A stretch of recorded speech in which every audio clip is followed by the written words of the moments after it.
Tua. Tēnei te rangi ka tūtaki, tēnei te rangi ka ruruku, tēnei te papa ka wheuka. O e rangi e awhitia, e papa e awhitia. Nāu ka awhi, nāu kāka, nāu ka toro. Tipu he toka whenua tū i te korikori tū i te whetā tū i te whaia tū i te au marama. Ko maia. Mai a ngā tua, mai a ngā patu, mai a ngā tāngata. Ko maia e. Atua tahi e tika ana rā, kia tuku nā tu ngā whakaaro ki a rātou o te wāhi ngaro. Rātou o te tira kahurangi koutou haere o kia tira. O kia tira ki te kāinga tūturu o tāua te tangata Hawaii ki nui, Hawaii ki roa, Hawaii ki pāmamao. Ka tia ke waiho rātou ki a rātou. Wairea te pō, nau mai te ao ki te whaiao, ki te ao marama tihei mauri ora ki a tātou. Tihei mauri ora ki ngā mātāwa ka kua umairaro te tuanui o tō tātou whare te rānei, te kawe ake i ngā mahi kei mui a tātou. Nau mai, hara mai, whakatau mai rā. Whakatau mai rā ki ngā rekereke a tauhara maunga e tū mai rā i muri nei āhau. Whakatau mai rā ki te awa o neke rere nei, tai rāno atu ki ngā waipō kare a taupōnu i atia. O tī rā, whakatau mai rā ki ngā whenua o Ngāti Hine Ure, o Ngāti Hine Rau, o Ngāti Tūwhare Toa. Nau mai, hara mai, whakatau mai rā. Good morning all, welcome. Before I kick off our proceedings with the karakia this morning, I firstly wanted to formally welcome everyone here today, not only on behalf of Contact, but most importantly on behalf of Mana Whenua. I welcome you guys here with a whakatau, and I started off my whakatau by first paying homage to our Sky Father Rangi Nui and our earthly mother Papa Tuanuku and everything in between. I then moved on to acknowledging those who have passed on before us, as if it wasn't for their struggles, trials and tribulations, we wouldn't be here today. I then moved on to acknowledging everyone in this room, and I welcome you guys here to my ancestral mountain, Tauhara Maunga, that stands behind us. And I also welcome you guys here to the headwaters of O Neke River that start behind us in the valley below us, and then traverse its way through the valley out into the pristine, beautiful waters of Lake Taupo. So, welcome. The karakia that I'm about to perform this morning is a karakia that recites the whakapapa, or the genealogy of geothermal energy. It then goes on to mention a few sites of significance, cultural significance, that lay within the Contact operational fields, particularly those that are in close proximity to the development currently underway at Te Mihi, which I believe you guys will have the opportunity at seeing later on this afternoon in your guys' tour. So, welcome. And the karakia goes a little bit like this. Tā ki nātu rā ko te kawa nui, ko te kawa roa, ko te kawa tapu arangi nui e tū nei a Papa Tuanuku e takoto nei. Hakati e hutia te wai mehe puna wai ora tī, toko rangi ruau mo ko tāwhana tī ka perūru tu hia tū tāwhai a te nuku. Ka moe a tahi tia pū, to toko para whenua mea, hua ke kohine pui a tā mau, araka hore i a te ahi tā mau, ro noku, ro rangi, tū oi oi. Pōkai mutu ki a te ara ki te mihi ue nuku kōpako. Tūpari maunga kō wai ki te raparapa. Whakarongo rua aku taringa. Pōkai mutu ki a te ara ki te mihi ue nuku kōpako. Tūpari maunga kō wai ki te raparapa.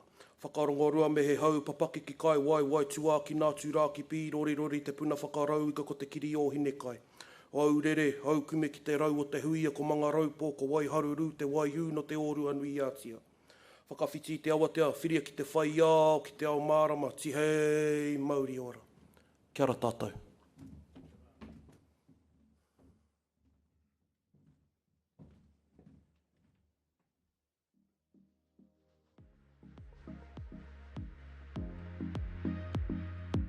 Five years ago, Contact set out to lead the decarbonisation of Aotearoa, New Zealand. Our Contact 26 strategy has served us well, and we committed more than $2 billion to build the critical energy infrastructure the country needs. We've taken big steps to support a renewable energy future. Today, we celebrate our significant achievements. Building 2 new geothermal power stations, with another underway. Diversifying with investment in battery and solar, and with the acquisition of Manawa, expanding our hydro portfolio. We've also delivered to everyday Kiwis with more than 650,000 connections across energy, broadband and mobile. And we won the 2023 Deloitte Top 200 for Sustainability Leadership. Pioneering geothermal energy since 1958, We've built enduring connections with local iwi and community and delivered major projects with purpose. Now we look ahead. Contact 31 is our bold new strategy, leading New Zealand's renewable energy future. We'll extend our geothermal advantage, lead on new flexibility, build into new demand with wind and solar, and lead the energy transition at home. The journey ahead is ambitious, exciting, and inclusive. We can't wait. Welcome to Capital Markets Day 2025.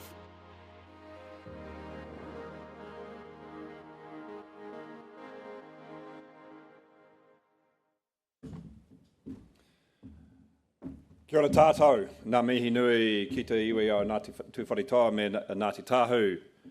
E nā rangatere, tēnei wā, tēnā koutou, tēnā koutou, tēnā koutou katoa.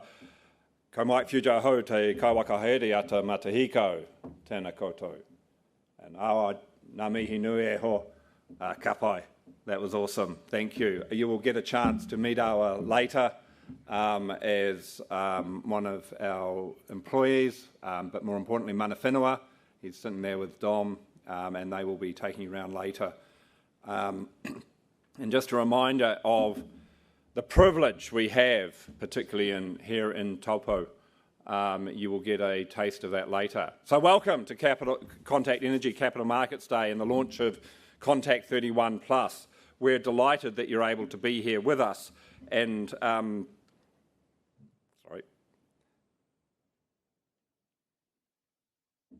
just the usual disclaimer. Now, the team today. Obviously myself, Dorian, most of these names will be familiar to you, but I do want to also emphasise, and there'll be some underlying themes here, we have very quietly renewed and refreshed the leadership team of Contact in preparation for Contact 31. So Dorian, who's known well to all of you, obviously has moved across to development, renewable growth. Matt has very successfully led the integration. We're going to talk about that later today.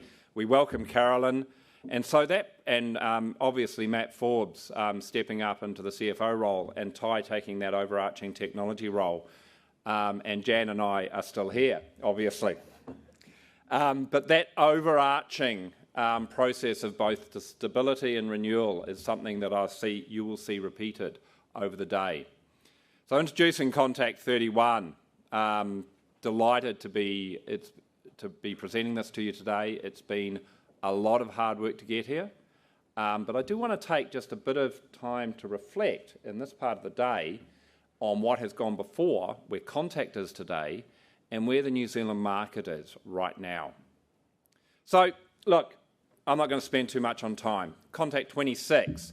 It's not often a CEO gets the privilege of talking about a strategy launched 5 years ago and is not going to have a red face turning up in 5 years' time and representing it. But Contact 26 has transformed us. And there's been bumps on the way, but we have delivered.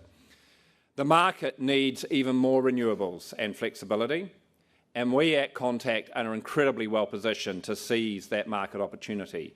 And most importantly, and what I hope you get a sense of today, is that we have a clear plan for playing into that market opportunity. This is Contact 26, and I just want to pause to reflect on where we were and where we are. We have led decarbonisation over the last 5 years, and to all intents and purposes, the New Zealand electricity system is on its way to being decarbonised. We have led renewable growth, and we have delivered value for our investors. You can see the plants we've constructed. You can see the fantastic work that Matt and now Carolyn are doing in the retail place, where even those numbers now are out of date. We're probably at about 666,000 connections. You can see the delivery for shareholders, incredible value in that EBITDAF growth, and you can see the shareholder returns that have been delivered. Contact 26, the fundamental premises we have delivered. We're bigger, we're cleaner, and we're stronger. We now have almost 12 terawatt hours of renewable generation across hydro, geothermal, solar, a little bit of thermal left and wind PPAs. We do expect to be over 95% renewable. We have grown the EBITDAF from 540 in 2021, 450 in 2020 to over 980 we expect in this financial year. Retail, numbers out of date, 666,000. And we are now, from being probably the most least diversified, in fact, and that's why we had the incredible thermal fleet we had, to the most diversified renewable generator in the country. Now, that's us. What about the market? Look, the energy transition is leading to an increasingly volatile renewable energy supply. That's a function of wind and solar. Customer needs and behaviours are changing. They are electrifying, they're moving off gas. We actually do see the new demand coming through. Long promise, now delivered. It's actually turning up. The securing of the aluminium smelter deal, but now the conversions of dairy into gas and the like have really done, have just triggered that. And we do have better clarity on key market risks. Now, in developing the strategy, we're not assuming it's all going to be sunshine and roses. The one thing we learned from Contact 26 is that there will be changes that you have to meet head on. There will be challenges, there will be difficulties. And so in preparing the strategy, Shelley, Matt and the team have done an incredible job of getting a range of scenarios which lines up with international best practice and testing the strategy against that. And that's really important to note. So we are ready for those bumps. We are ready to pivot. And what you see today is a clear plan, but do not doubt that there is flexibility in that plan as well. Look, the transition, the volatility, who saw that gas supply decline? It's been rapid, it's been precipitous, and it has fundamentally changed the nature of the base building blocks of our economy here in Aotearoa. There is increasing investment in renewables to meet that demand growth, but what that has led to is the absolutely phenomenal volatility that you now see in the market, both on an intraday, but also going ahead intra-seasonal, and that's something that we need to explore as we go over the day. Now, everyone's electrifying. EVs are still coming. There will be flips and flops in government policy, but the fundamental driver of the rapidly declining cost of EVs means they are an inevitable part of this economy going forward. You see the committed investment to electrification by major industry players. They are not leaving New Zealand. We're sitting down and we're talking with them and we're helping them electrify. They are staying to preserve the jobs for our children and our grandchildren. You see the good plans where we were able to move our mass market retail households onto time of use plans and help them participate in the energy transition.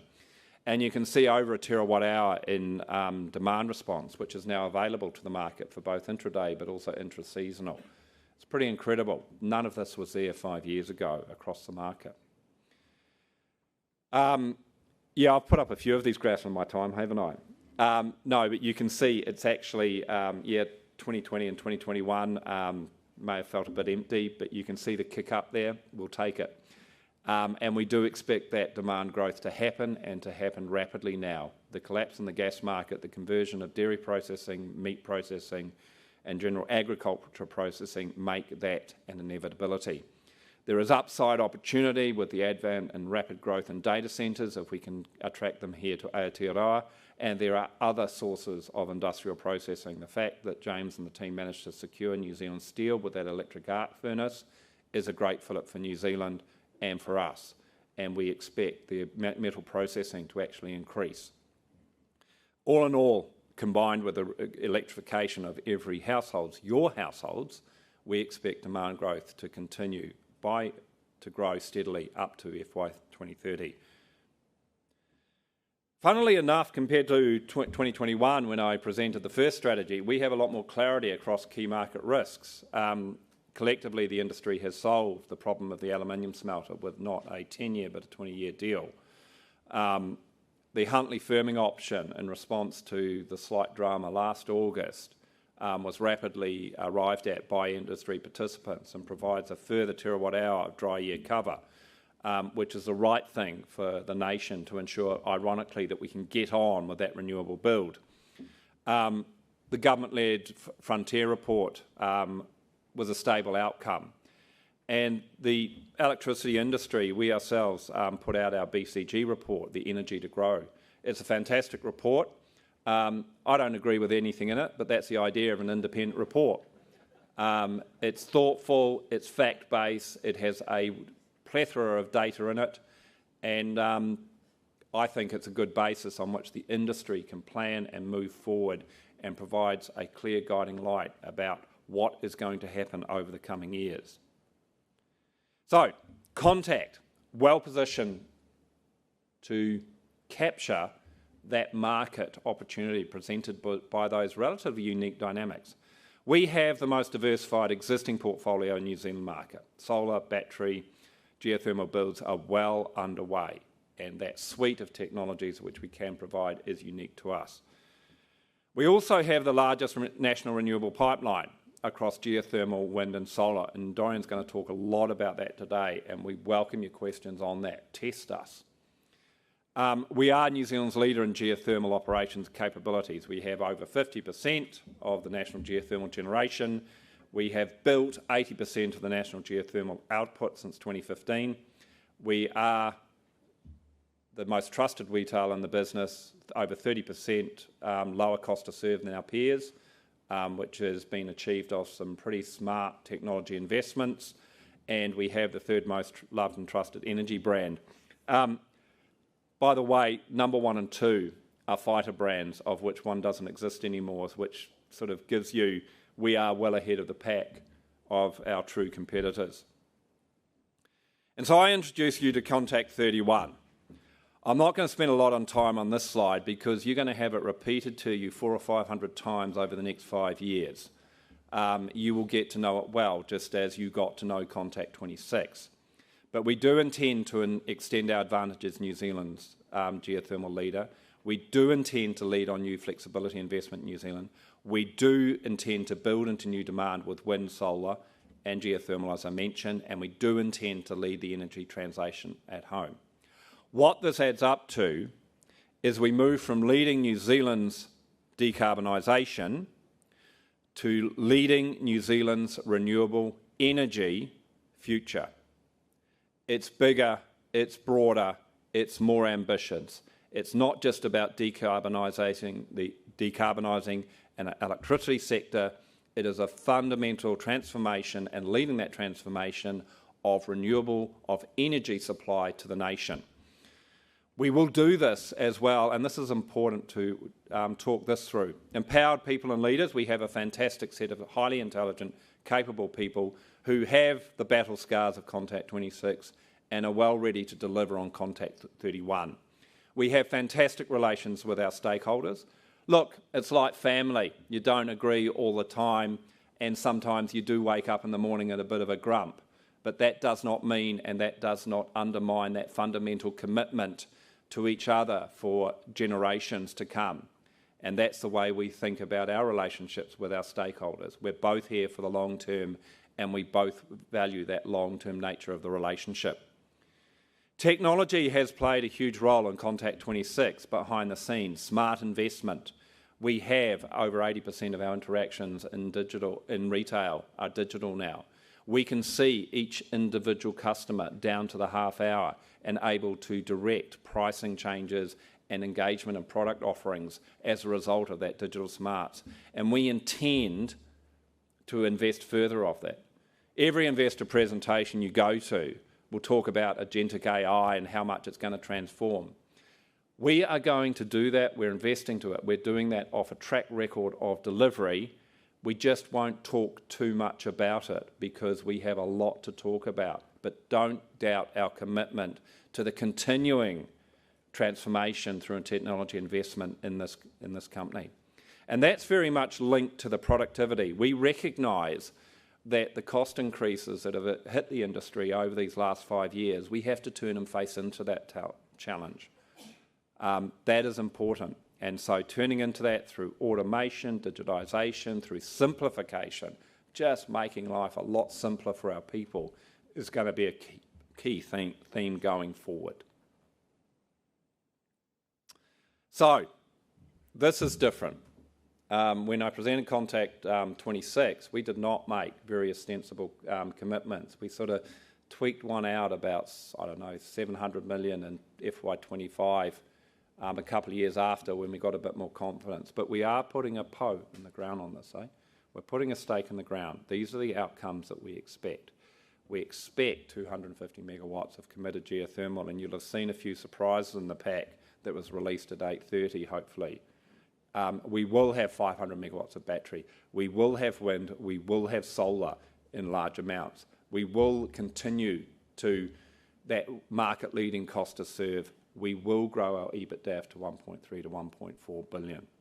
We will add 300 basis points to our return on invested capital, and we will grow that dividend to over 50 cents per share. Now, at that point, I am delighted to hand over to our Chief Renewable Development Officer, Dorian Devers. Please welcome him.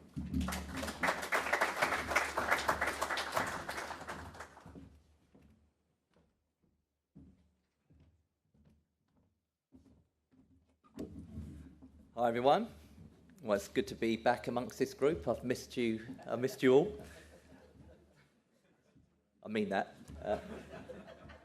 We're going to start off by talking about execution.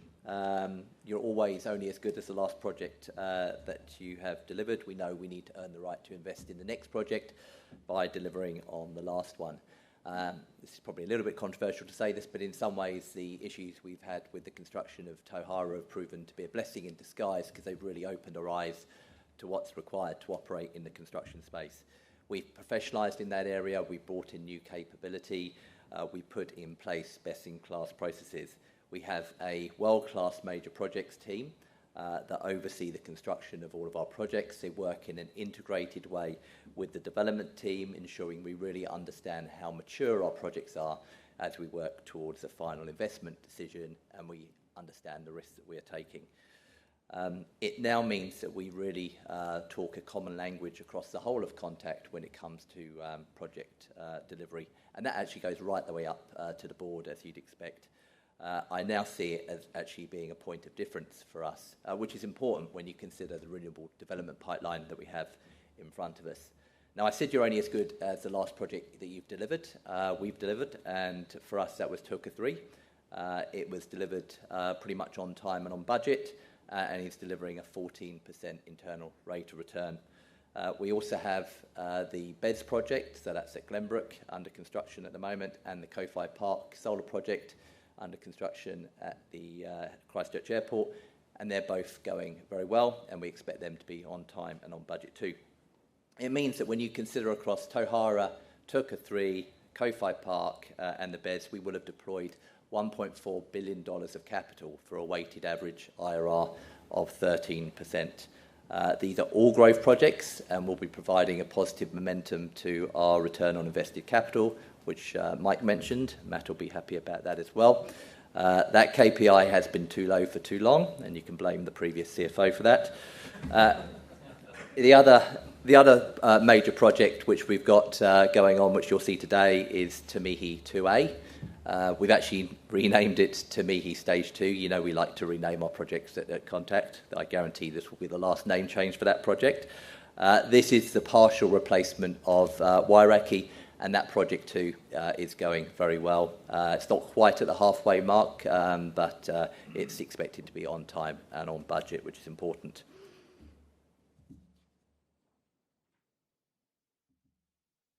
Development pipelines. So we win the Bragawatts competition, don't we, Mike? We have the biggest pipeline across renewable energy and across grid-scale batteries. We've had to tidy up some of the comparisons across the industry. To being honest, we've taken out the Bragawatts component, so anything that's already been constructed, we've taken out of pipelines. Anything that's considered to not have a great deal of meat on the bones, like pre-pipeline stuff or advanced options that don't have any land access agreements, all that sort of stuff. And we've done that to ours as well. So we think this is a fair, consistent view of pipelines. Stepping back a bit and being a bit more modest, it's not all about the size of the pipeline. It's actually about the quality of the pipeline and an organisation's ability to deliver on it. And in terms of quality, we're very happy with ours. The size of our projects are relatively large, which talks to capital efficiency. The capacity factors of projects are pretty good, which talks to high quality resources. And the locations are good, which we'll talk about with batteries, which is important. But it's also important around diversification and how new projects integrate with your portfolios. Good to see we've got more wind in our pipeline than solar, because we see more sustainable long-term returns from onshore wind. I'd like to see a bit more geothermal, and we've got a plan for that, and you'll see that in the next few slides. And like everyone, we would like to see more of this stuff to be being consented. But I'm not overly worried about that. As a country, we need affordable, reliable and renewable electricity, and we will only get that through a fit-for-purpose consenting process. So I'm confident that we're going to get there as a country. In terms of building effectively, you could say that a big development pipeline in the wrong hands is actually a liability. But as I said earlier, I now think our major project delivery is actually a point of difference for us, and therefore you can trust us to build out this pipeline. The proof is in the pudding. You look at our last delivered project, like I said, that went well. And we've got 3 projects going on at the moment under construction. That's unprecedented for Contact. As I said earlier, they're all going well. And in fact, 2 of them are actually very close to completion. So talking a bit about geothermal. So we are New Zealand's leading geothermal operator and developer. You probably didn't know, but in the last 4 years, 28% of all of the global investment into geothermal has happened in New Zealand. And then within New Zealand, 80% of that, roughly 80% of that has been Contact. So you follow the money with this stuff. The more money you invest, the more you learn, the more your capability goes up, the more IP you develop. So that tells me that New Zealand is the centre of excellence for geothermal. And then within New Zealand, you look no further than Contact Energy. So I'm just going to get into the geothermal pillar, around extending our advantage as New Zealand's geothermal leader. Not going to go through this slide. I'll go through some more detail, but this is important. It's in here. It shows you what we're aiming for in FY27 as a target and FY31, and we'll be coming back to these, and we expect you guys to hold us accountable. So geothermal is no different from other renewables. We've seen big escalations in the cost of building it over the last few years. Tauhara, if you remember back at FID, was $4 million a megawatt. Tamihi 2A, now Tamihi Stage 2, it was $7 million a megawatt. But in spite of those increases, as we've just talked about, we're still seeing high-quality returns coming out of our geothermal projects, and that talks to the core capability that we have. We have a culture of incremental innovations across geothermal, drilling in particular. The geological reservoir modelling that we do, the drill bit design have now got our drilling costs down to world class. Problem we have around geothermal is there's 2 other major components of building plants. We've seen big escalations in the cost of the plant itself and the cost of the steam field. So these are our areas of focus. A steam field has gone from costing about twice what you spend on drilling to now around 6 times what you spend on drilling. So we need more innovations across procurement and design, and that will reinforce our position as a global and New Zealand's leader around geothermal. Unfortunately, as an industry, we've got into the situation where there's only one plant OEM servicing the market pretty much, so we need to bring in more competition. That will bring costs down, and importantly, it will also increase the capacity within the market to build more geothermal. We also need more innovation across steam field design, in particular looking at areas to reduce steam field pipeline costs, opportunities to challenge seismic codes, look at the materials that pipelines are made out of, burying pipelines potentially, or even looking to consolidate the size of the steam field, recognising there'll be a trade-off there because that will consolidate all of your wells, which will likely lead to higher make-up drilling. But these are all really exciting opportunities that we're looking at going forward, which we mean that we can sort of confidently predict that our dollar per megawatt of building geothermal will come down and be in the range that we've got on this slide. We're very good at managing our geothermal resources in a sustainable way, and that means where we see an opportunity to increase fluid consents, we'll back ourselves to take those opportunities, but to do it in the right way. We're going to continue to deepen our relationships with local iwi and look for mechanisms to share benefits, and Chris will talk about some of those types of things. I guess one of the new pieces of news that we're going to talk about today is Tauhara as a field we now believe is bigger than we originally thought, and we're going to request up to an extra 70 megawatts of fluid consent on that field. That will mean we can build up to an extra 150 megawatts on that field going forward. Tauhara is also our highest quality geothermal field, so the returns that we get on investing into that field are the highest, so we're going to prioritise that. And our next investment is going to be a 50 megawatt plant, which we're looking to take a final investment decision on in FY27. That's important because our renewable, our energy system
all of that stuff makes greenfield expansion more likely. Greenfield expansions, in our view, are only viable if you overlay Contact's deep capability around drilling and the learnings that we've got from the many kilometres of steam field that we've developed over our last two projects. Because, as I said, to actually get these opportunities to be investable, you've really got to get the cost of the steam field down. So we think a realistic target over this period is to look to develop a 50 megawatt opportunity. So that's the geothermal section. So we're now into wind and solar. So with wind, we want to do it differently. There's no point just copying what others are doing. We want to create more value for Contact, for our customers, and also for the communities where we're building these wind farms. And we're going to accomplish that in three ways. You can see our projects on the chart. Our projects are a bigger scale than the projects that have historically been built in New Zealand, which drives increased capital efficiency. We want to introduce more competition to the wind area market. We have a similar issue, in our view, in wind to what we've seen in geothermal. And we want to work with a partner and get the benefits of working with a partner.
good track record here. When we entered solar as a new technology, we did it alongside Lightsource BP, and that has been very successful for us. We're going through that process at the moment. There are, of course, going to be trade-offs. Different partners bring different attributes. You could go with infrastructure funds who've got low cost of finance, but they tend to work better for projects when they're fully built and contracted. You can go with partners with development expertise like IPPs, OEMs, or iwi. They tend to work better in the early stages of development. We most likely want one partner, and we want that partner to come in at the development stage. So we know this is an important decision for us that we're working through at the moment, and when we've got an update on it, we'll communicate that to the capital markets.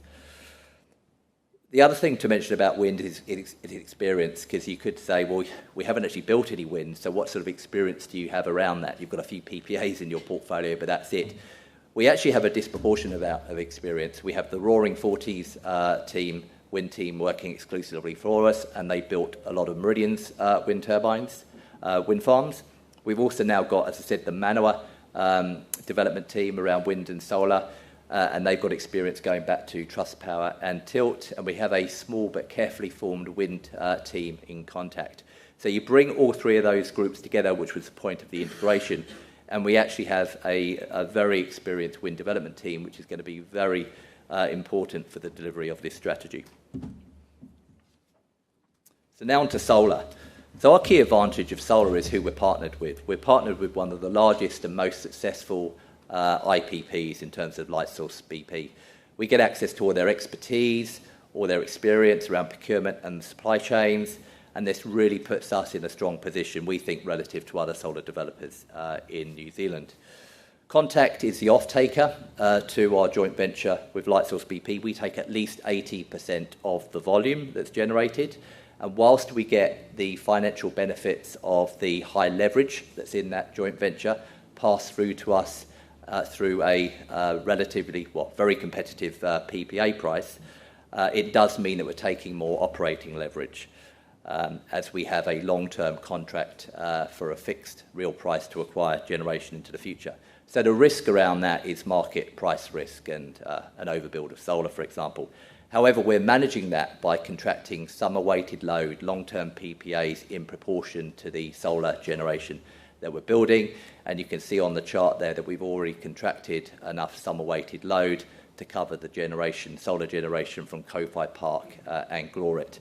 The other chart sort of just shows how closely aligned dairy load shape is with solar generation and why it's so important to pair those two things up.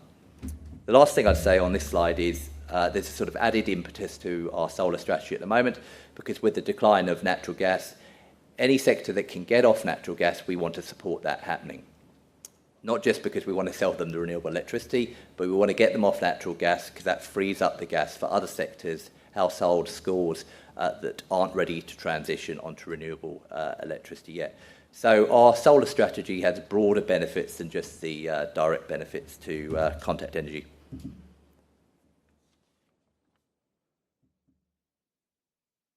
We have a pipeline of 3 terawatt-hours around solar, but we're only looking to build out 1 terawatt-hour through this strategic horizon. Clearly, if there's a lot more growth coming through, we'll look at that. 4 projects there. It's good to see, again, another Manawa project on the list there, the Argyle project, which is already consented. As I said earlier, we're going to build into increased summer-weighted load. That's going to deliver attractive returns, but it also minimises our market price risk. It's also worth noting that all of our solar farms will be equipped to integrate DC-coupled batteries. That's a very efficient way to add additional battery capacity to the system. And the reason is the solar farm and the battery can share an inverter. The inverters are a relatively high component of the capital, so there's a neat capital synergy there. Now, we will have already minimised our market price risk on our solar through those summer-weighted PPAs I mentioned, so we could run any battery for merchant, maximising returns, which ironically are going to be highest if there is an overbuild of solar. So that provides a very neat natural hedge to our portfolio. So now on to the flexibility section of our strategy. So we think the overall size of the BESS or grid-scale battery markets at the moment is about 900 megawatts, and that's about displacing thermal capacity that's currently used in daily flexibility. The economics of grid-scale batteries is improving because the cost of the fuel for those thermal assets is going up. We also see the size of the BESS market growing, and that's because peak demand is growing faster than overall demand. That's driven by retail load, and we see grid-scale batteries as servicing that peak demand. They're also going to play an important role because with the forecast of 1.6 gigawatts of new intermittents coming online by 2030, grid-scale batteries are going to have to play a big role in firming that. They're also very important in terms of reducing regulatory risk. They are one of the few tools that we've got as an industry to reduce prices in the short term. Remember, electricity prices are high because of the risk mitigation or risk management tools to cover dry year risk are relatively expensive. And what batteries do is by displacing the hydro and the thermal that was previously used for daily flexibility, they allow that flexibility to be used for seasonal flexibility, displacing some of those more expensive risk management tools like TY demand response and Methanex gas. So in terms of where Contact is with its batteries, we've got 100 megawatts coming online in February 2026 at Glenbrook. Our intention is to take a FID, a final investment decision, on another 200 megawatts early next year, also at Glenbrook. That will mean in 24 months' time, we'll be operating 300 megawatts of batteries in the North Island. We then have a further 700 megawatts, which are either consented or going through a consenting process at the moment. So I guess the key question here is, what is Contact's point of difference, and why do we feel that we should be taking a leadership position?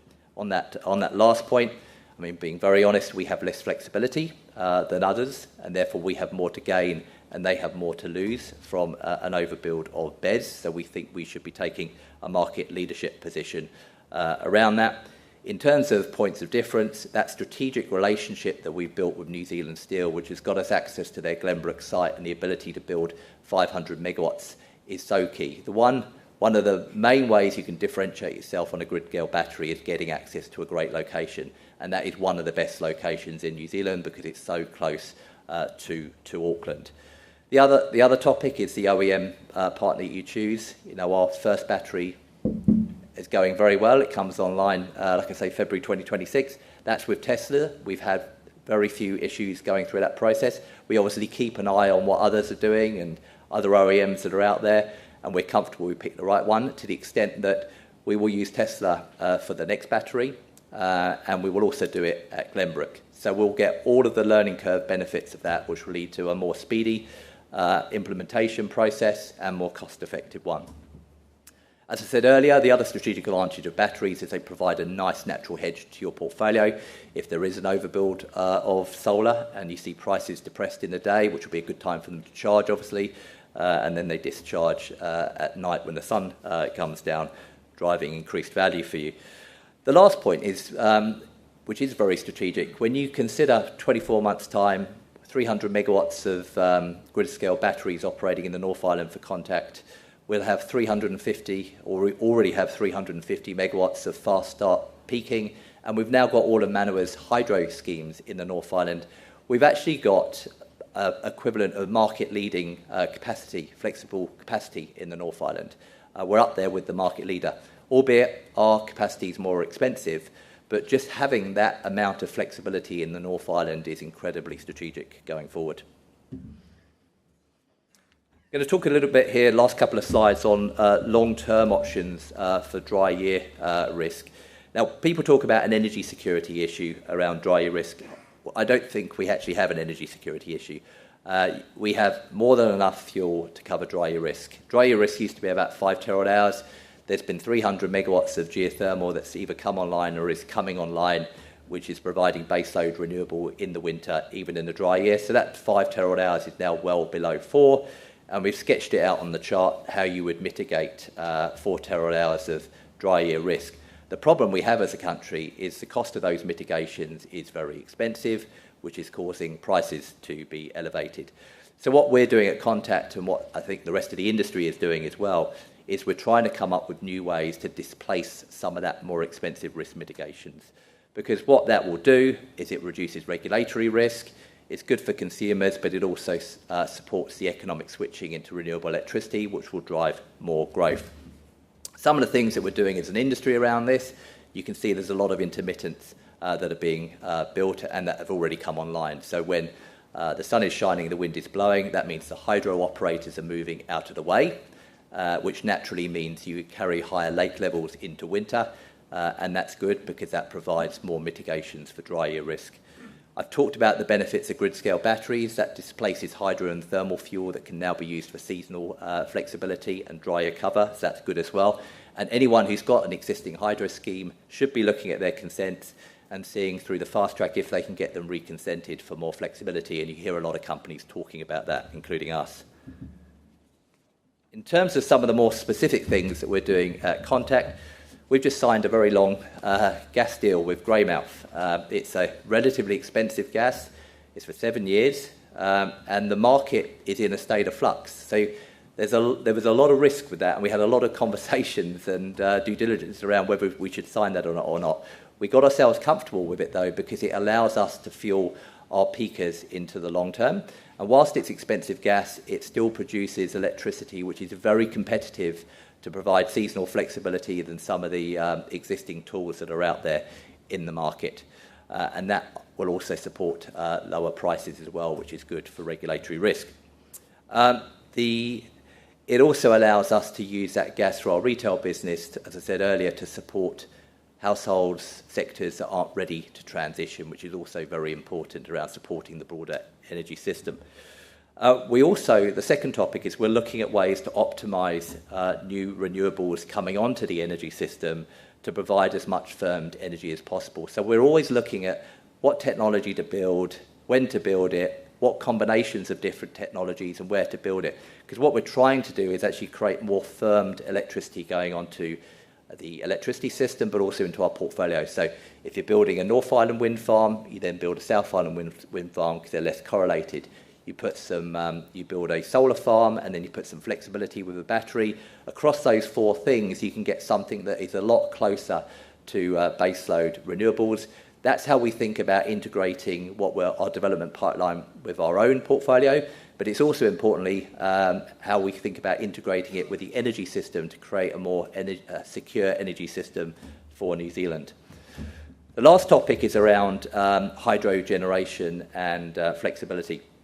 And I saw the Meridian Investor Day last week, and I was very happy that they were also talking about it, because with all of the intermittents that are coming online over the next 10 to 20 years, I agree with them. I think hydro has to play a role, an increased role around generation and flexibility.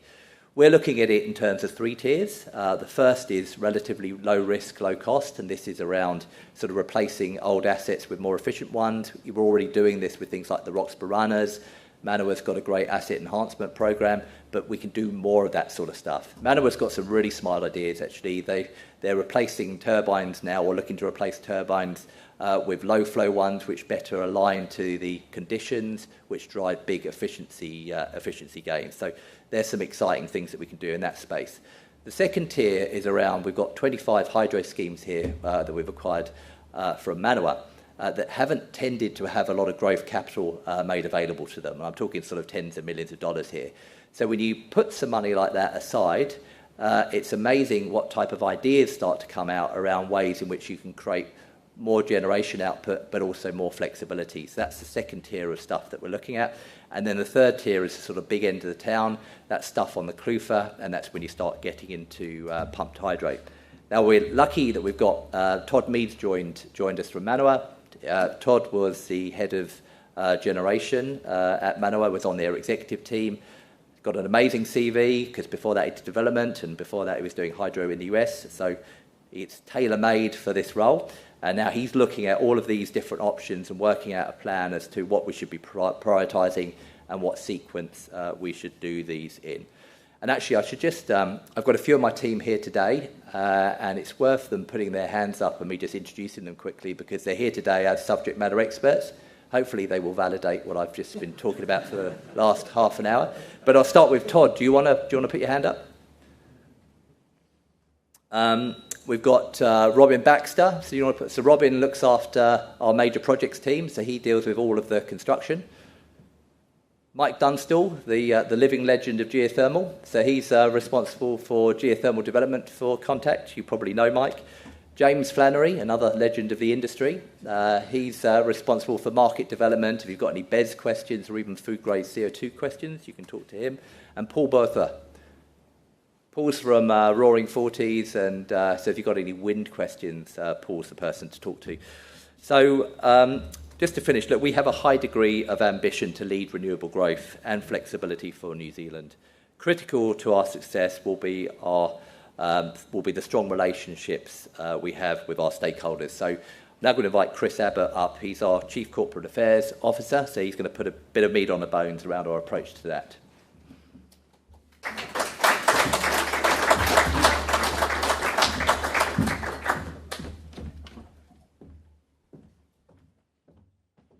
Thanks, Dorian.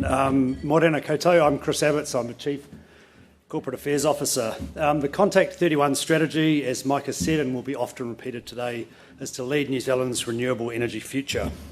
And as Dorian's kind of just run through, we're focused on extending our advantage as New Zealand's geothermal leader, leading in new flexible generation and building into new demand with wind and solar.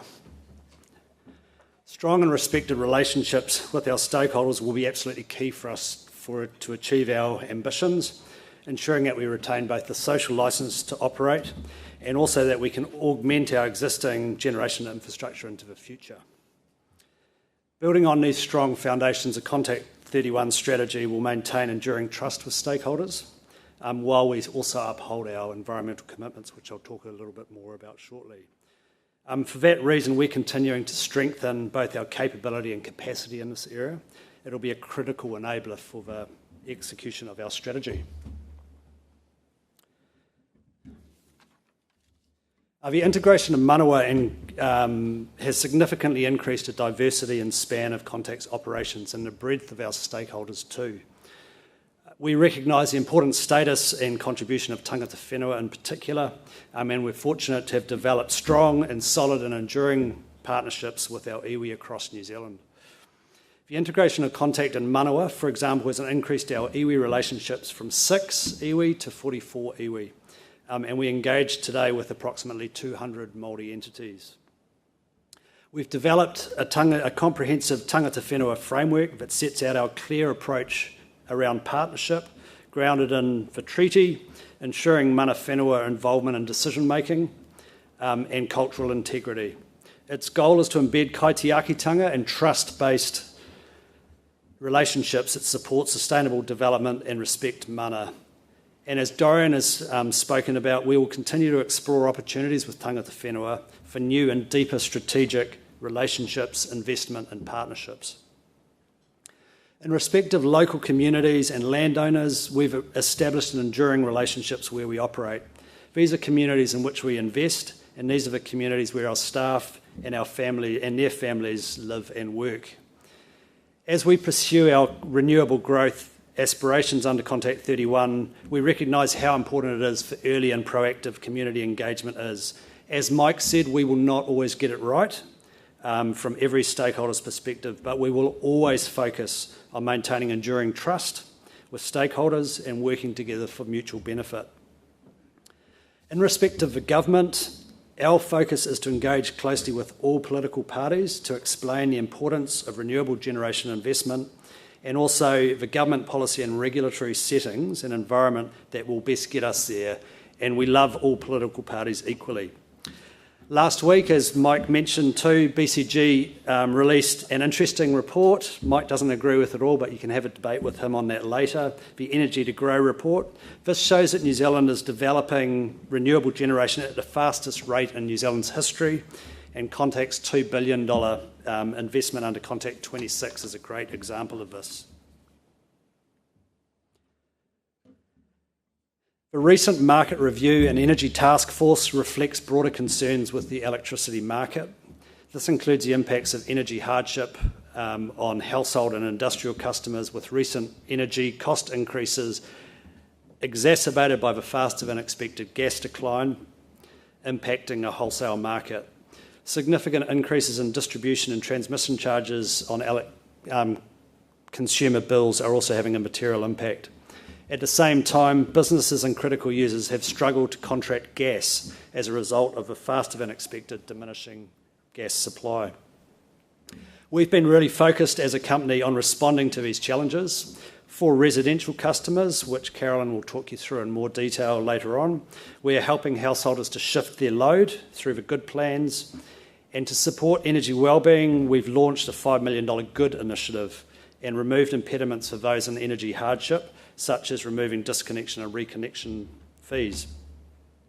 We all want the New Zealand economy to grow and businesses to not only survive but to thrive.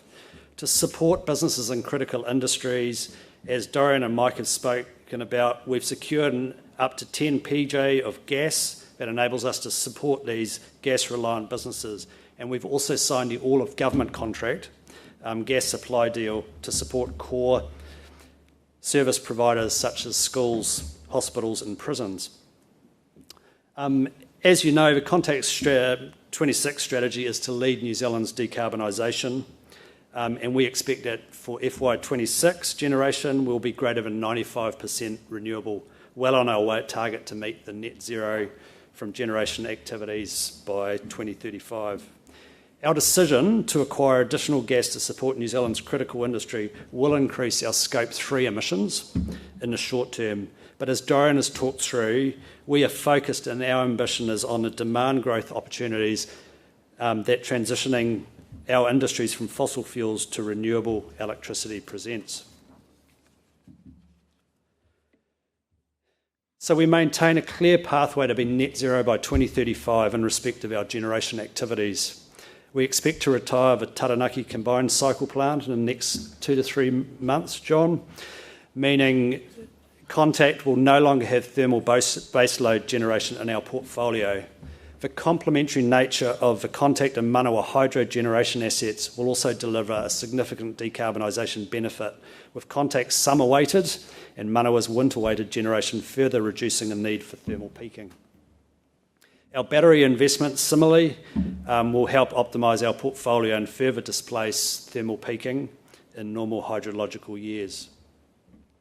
Today, we re-inject all greenhouse gas emissions from our Te Huka geothermal plant, and we're continuing with initiatives to capture and re-inject emissions from our other geothermal operations as well.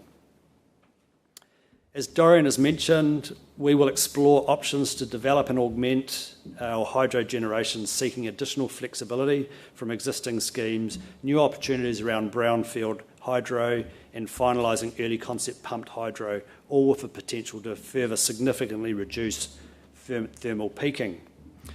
And where we're unable to mitigate, Contact's investment in forestry partnerships will offset residual emissions.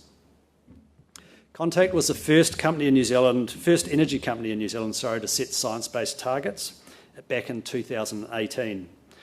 Our key target is to reduce absolute Scope 1 and Scope 2 emissions by 45% by 2026, which uses 2018 as a base year.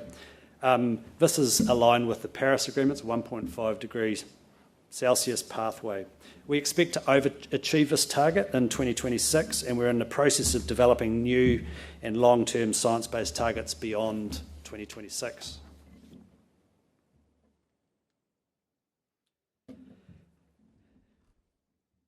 We're confident that our renewable growth ambitions that Dorian has talked through will directly benefit the environment. This will be delivered in many guises. Our Contact 31 investments will further reduce emissions from our portfolio.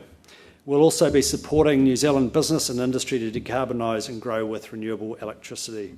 And the example discussed earlier was the agreement with New Zealand Steel to power the new electric arc furnace at Glenbrook.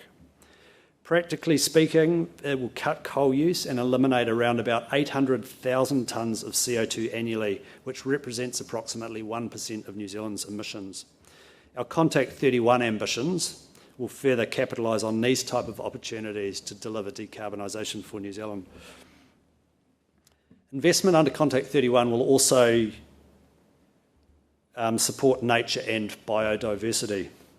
Te Mihi 2 and 3 investments will end geothermal fluid being released into the Waikato River.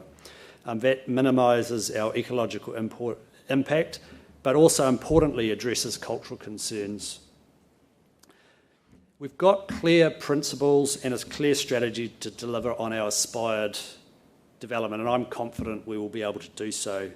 We will always engage early with stakeholders on proposed projects. We'll always undertake environmental assessments at pre-site feasibility, and we'll assess opportunities to mitigate impacts early as we progress through the consenting process. Where mitigation isn't feasible or possible, we'll also consider how we can offset the impact. A good example of this is the Southland Wind Farm, which is currently in the fast-track consent process for a second time. We expect the panel's decision next April. As part of that consent, we've proposed a comprehensive pest eradication and fencing program. This is an example of where our investment will ultimately improve environmental and biodiversity outcomes. We were, to put it mildly, frustrated by the decline last year of our original application under the COVID-19 fast-track legislation, and certainly we don't agree with what we believe is flawed analysis in the panel's decision. Ironically, this investment and the proposed steps we agreed as part of a consent was supported by Ngāi Tahu, Environment Southland and the Department of Conservation, but unfortunately not 3 panellists. Inevitably, the first panel's decline has led to a further delay in cost in securing consent for this important project. One universal truth across the country is that the current resource management legislation acts as a handbrake on both investment in infrastructure, but also it's failed to deliver improving environmental outcomes. All political parties regularly express to Mike concern about the constraints from today's approach to consenting. They all have different views on how to fix it. The current government is intending to introduce draft legislation on the 8th of December. It's something to look forward to.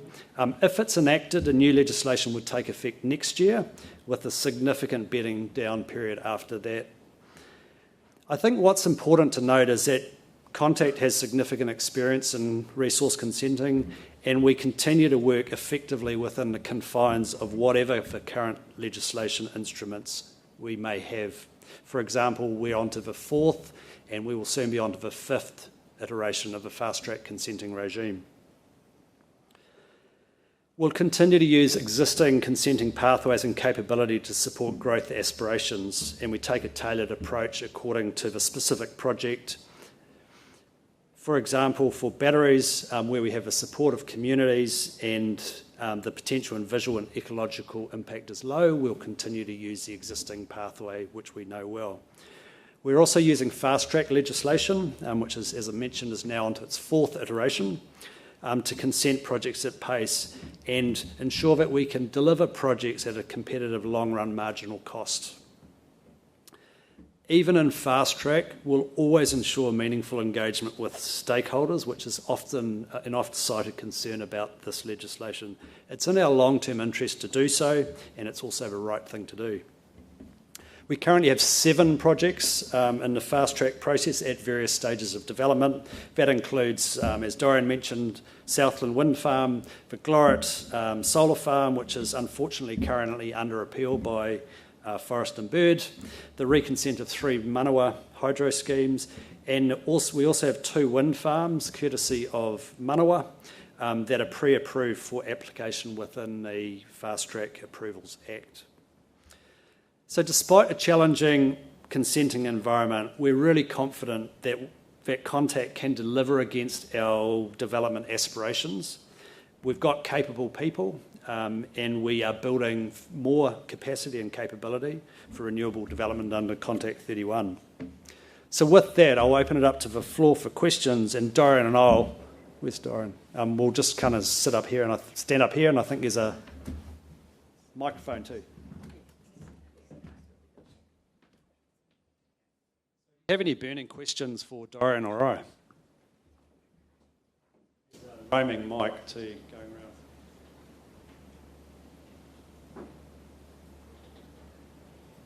around. Morning all. Just a quick one. Have you guys updated your long run wholesale price path based on what you're putting in? I think you were at 115 to 125 before. And then to follow on that, the To Me 2 fill-in project, how is that costing look relative to, the new fill-in one? How's that cost looking relative to Me 2? We have updated our price path, and it's 115 to 125. Yeah, stayed the same at Odahu, 2025 real. So no change there. And I think that sort of aligns with what we're hearing all around the place with others as well. In terms of our Tamihi, you're talking about Tamihi Stage 3. The little fill-in one, the 50 megawatt. Oh, the Tauhara 2? Tauhara 2. Yeah, we're working through that at the moment. It'll be in the range that we're sort of indicating, in the 6.5 to 7.5. Every project grant, as you know, will be different. It depends whether we need to drill re-injection wells. We might not, but we may. And obviously, if you happen to do that, the number of kilometres of pipeline you're going to need to build, but also which OEM we decide to use as well, because we're pretty keen, to try and stoke up a bit of competition in the marketplace as well, which should be good for the project. And we do have some of those innovations that I talked about. Some of those are sort of ready to go on new projects as well. So we're looking to overlay all of that sort of stuff into it. But it's a, as Mike F calls it, a geo sprint. So we're working quickly to get it all firmed up, get all the right design done, and to get a very good economic case together at the same time. So it'll be a good project. Thanks, Dorian. Shall we leave the dividend and debt questions for Matt? Yeah, definitely.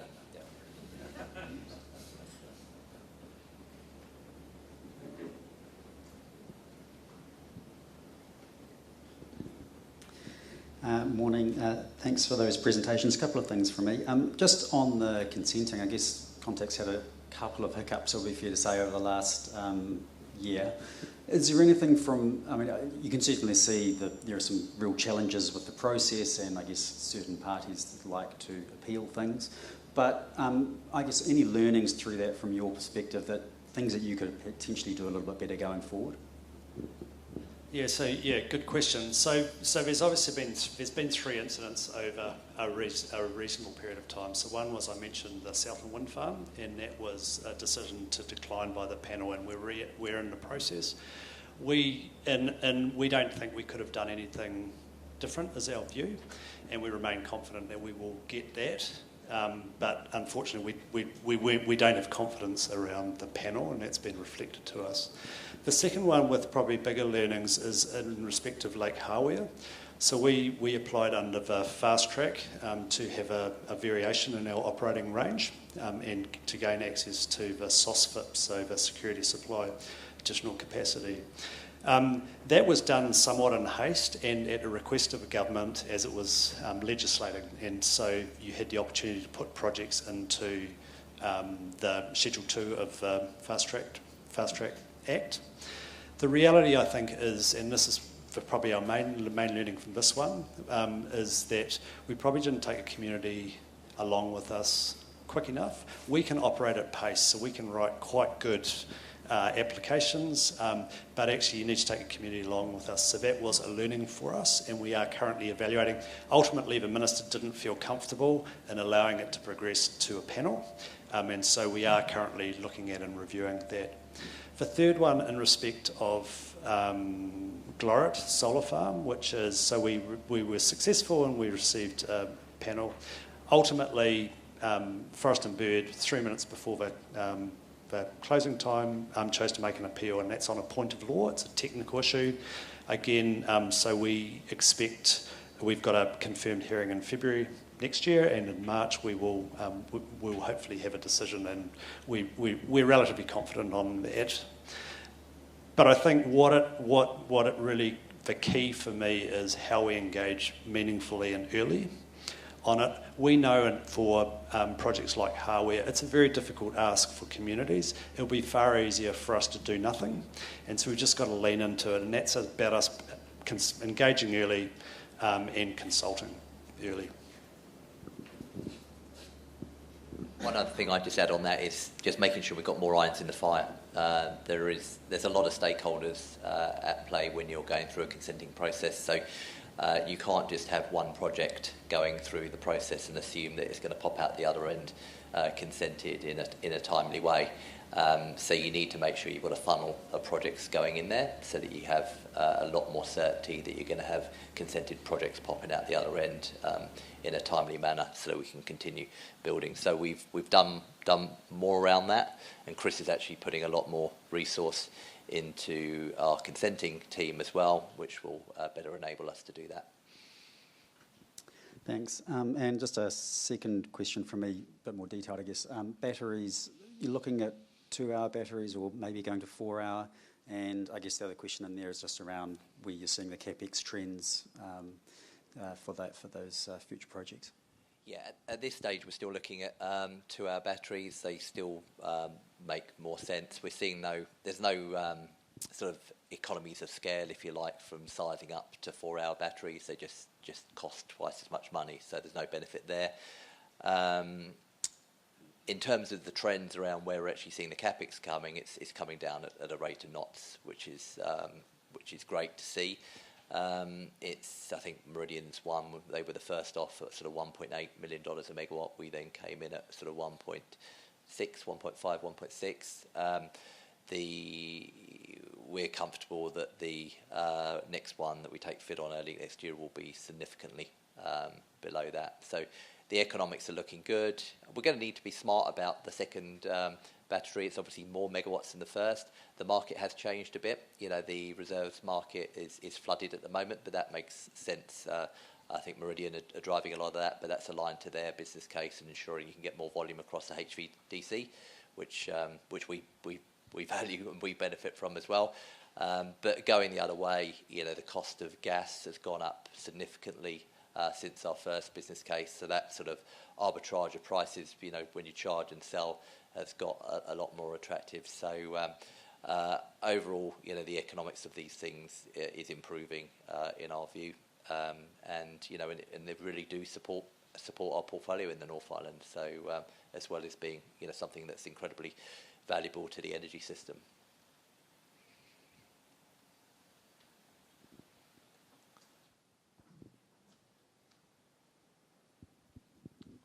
Thanks for the presentation. Just a couple of questions on geothermal. Seem to be sort of 3 prizes that everybody's thinking about. The supercritical resource that at least GNS are getting very excited about. The low to mid temperature, sort of 5 terawatt hours that Mercury have put on the table, and the northern TVZ fields that are protected at the moment and could be unlocked. What are you most excited about? Could you discuss each of those 3? Yeah, I mean, we're supercritical stuff's really interesting. I mean, it's a big bet for someone like us to make. So we're happy that the government's doing it. But it's really interesting. They're looking into it. It's not a moonshot; it's an earth shot. And we're supporting that alongside Mercury. I think some of the stuff that really interests us actually is what you're seeing in the US around the enhanced geothermal systems and some of the technology that's coming across from oil and gas that's supporting that. As I said in my presentation, those types of techniques being used on conventional fields that we have in New Zealand, and I think there's definitely value we see there. Making existing fields better, making sure you can access all of your consented fluid on existing fields, leveraging some of those techniques is going to be very important. The most valuable resource is the existing fields. As I said, they're the ones that they've been developed first for a reason because they are the highest quality.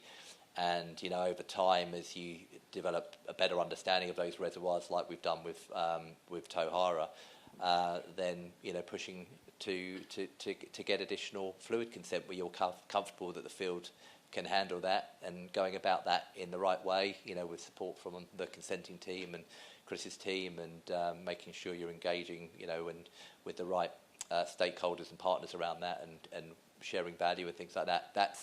that in my mind is going to be the best thing for us to go after in the short term, and that will deliver value across the board.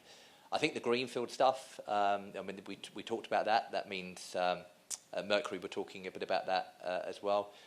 We've got slightly different probably views around the magnitude of it. We're thinking it is definitely worth pursuing, but we're looking at something smaller. We think something like 50 megawatts is something that we should be targeting over the next 5 years. But as I said, with that's not easy.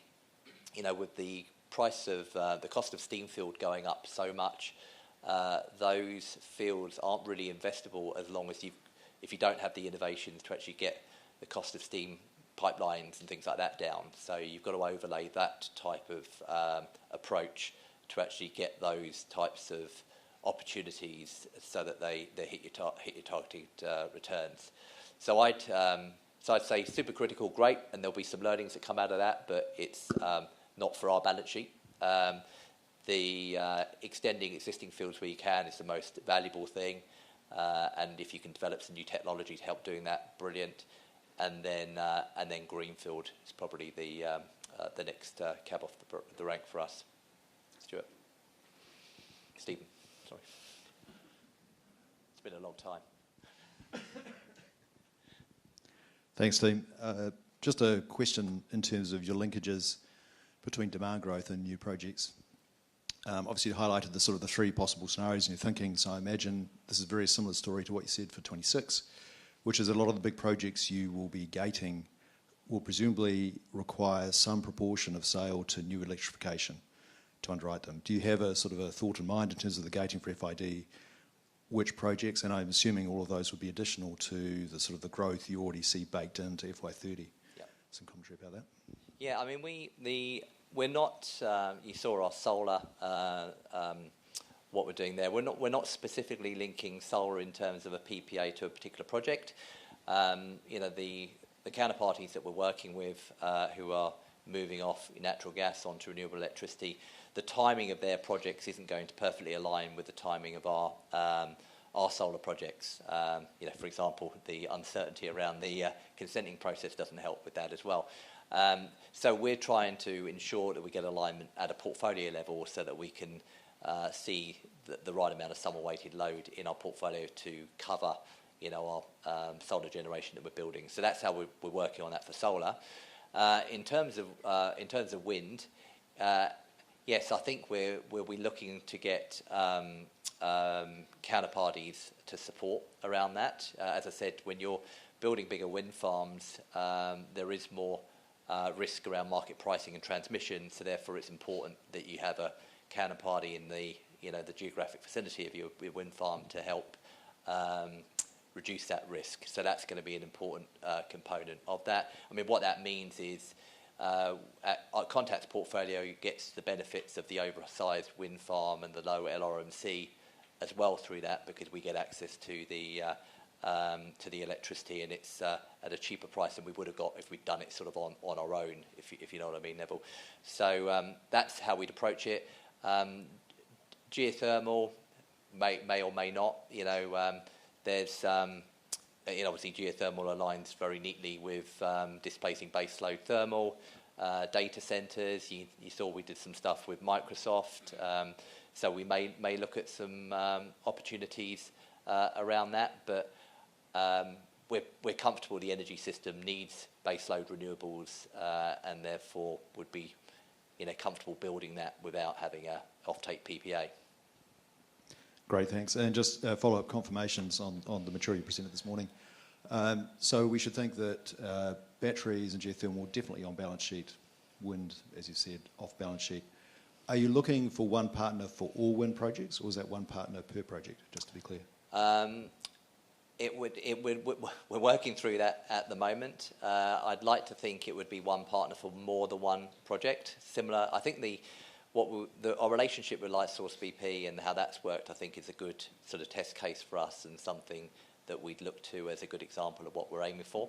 And you'd probably look to try and do multiple projects and get a programmatic approach to this, which will play into things like the dollar per megawatt you get for the wind as well if you've got a program ahead of yourselves. So that's most likely where we'll end up.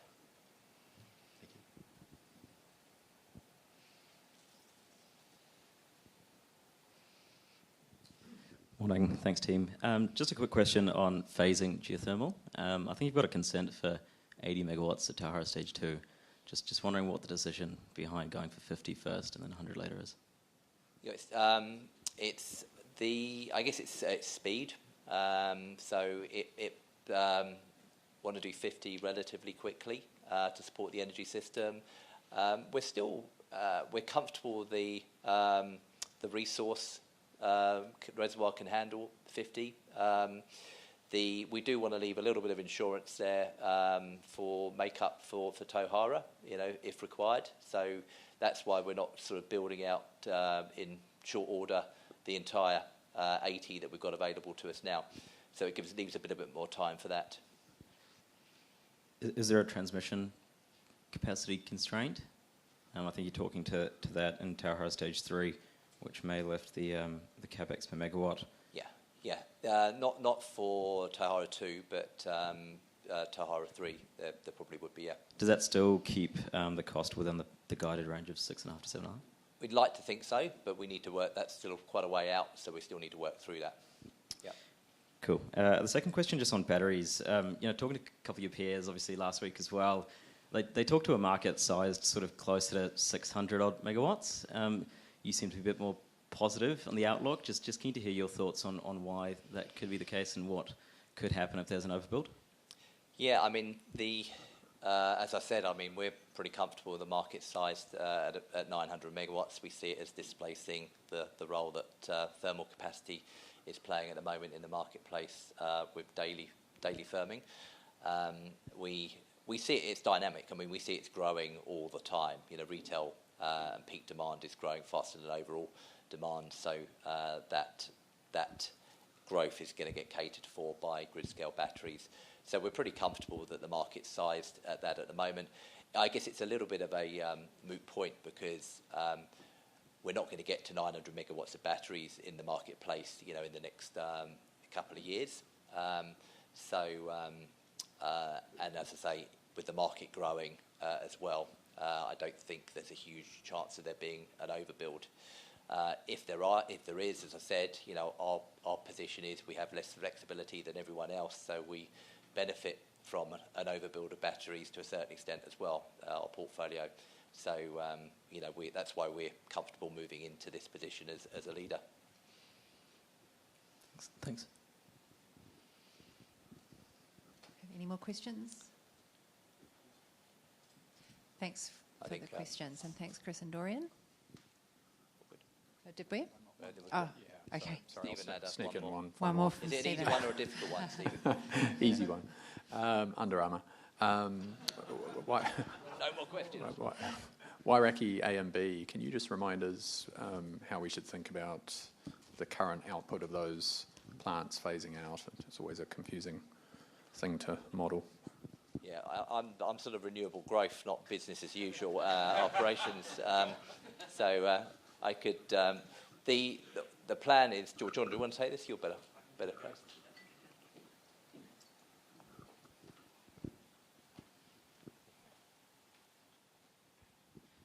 So I think the easiest way to think of Wairaki extension is we have Wairaki A, which has 3 11 megawatt machines in it. We'll be retiring that middle of next year, and we'll be extending the 3 30 megawatts units in Wairaki B and part of the Wairaki binary up until 2031.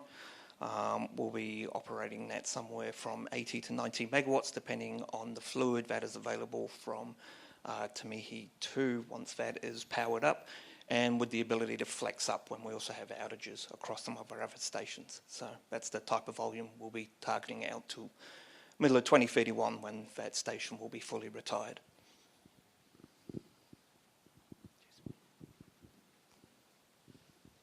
Okay, thank you.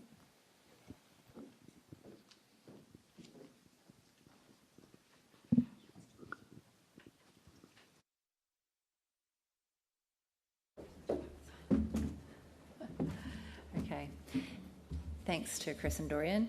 We're going to be switching gears now and actually changing the furniture to have a panel discussion led by Louise Wright, our Head of Communications and Reputation. That will be focused on an update on our integration with Manawa. I'll let Lou make the remaining introductions.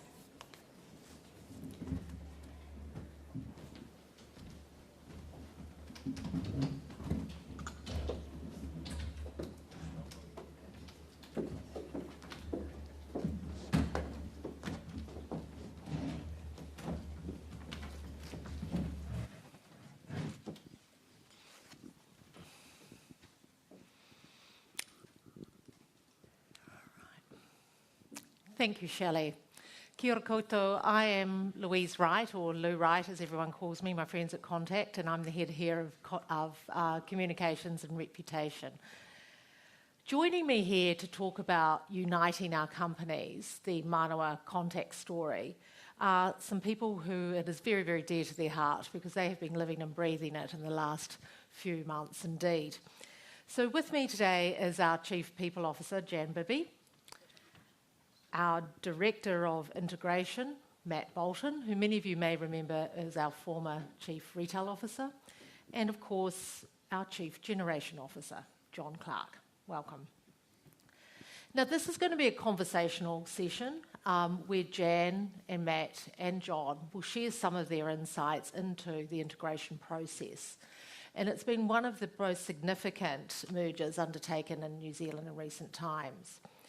Now, with these anecdotes and their insights, as I've said, it is conversational. So unfortunately, we're not going to have time for questions in this session because we are going to break for lunch.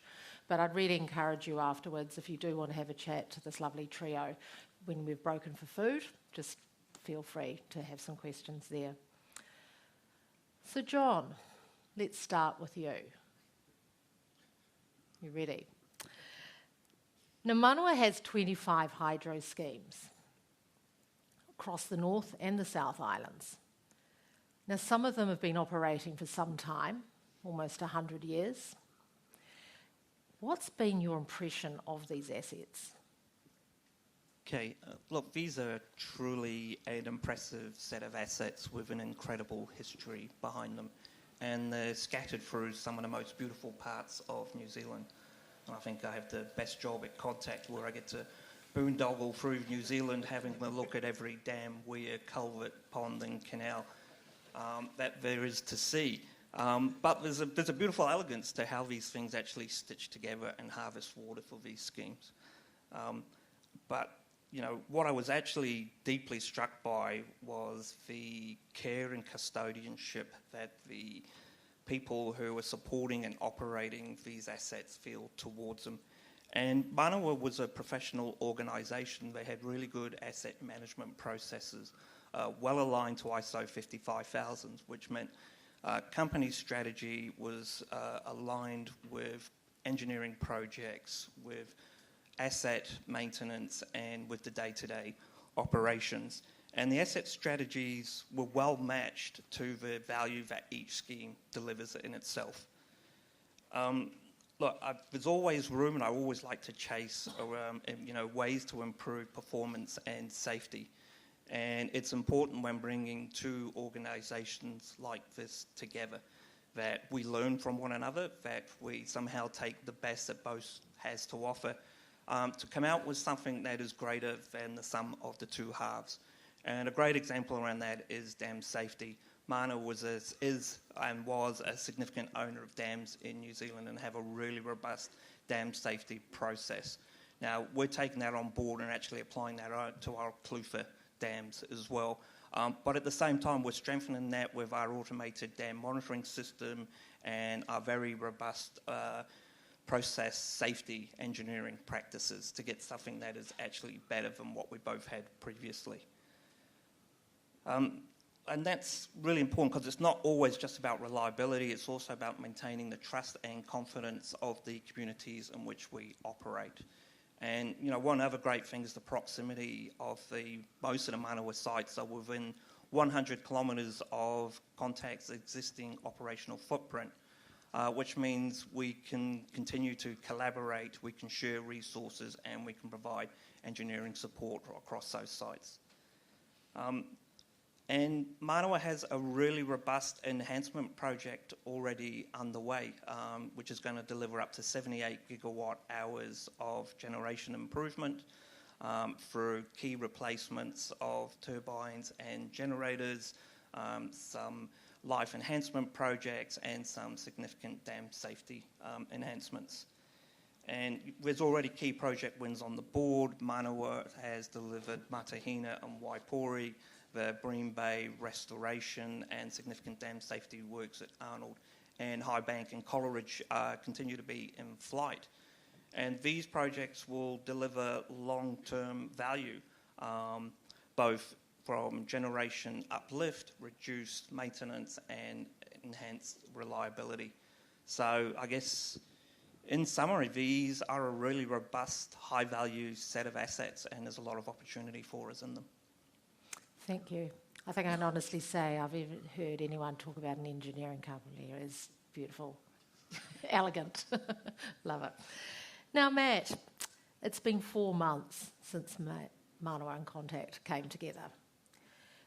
As Integration Director, from your point of view, how has that process been going?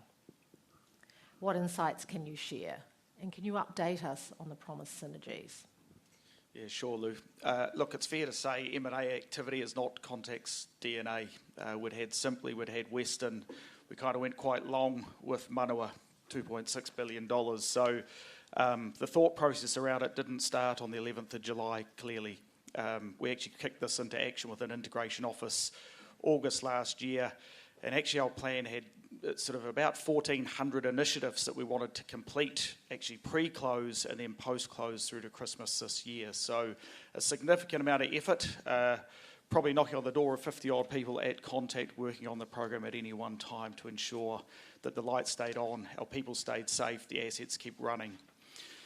In terms of reflections of where we're at now, look, as we head into Christmas, probably 4 major topics for me as I thought about it from the 11th of July till the Christmas break. The first is people, and Jan will talk a little bit more about that shortly, but we're well through bringing the operating models together for the two businesses. That was critical for me and for the business. This was about a culture program, not just about the synergies. I'll acknowledge this room, but we needed to bring this business together really well to ensure it would continue to run.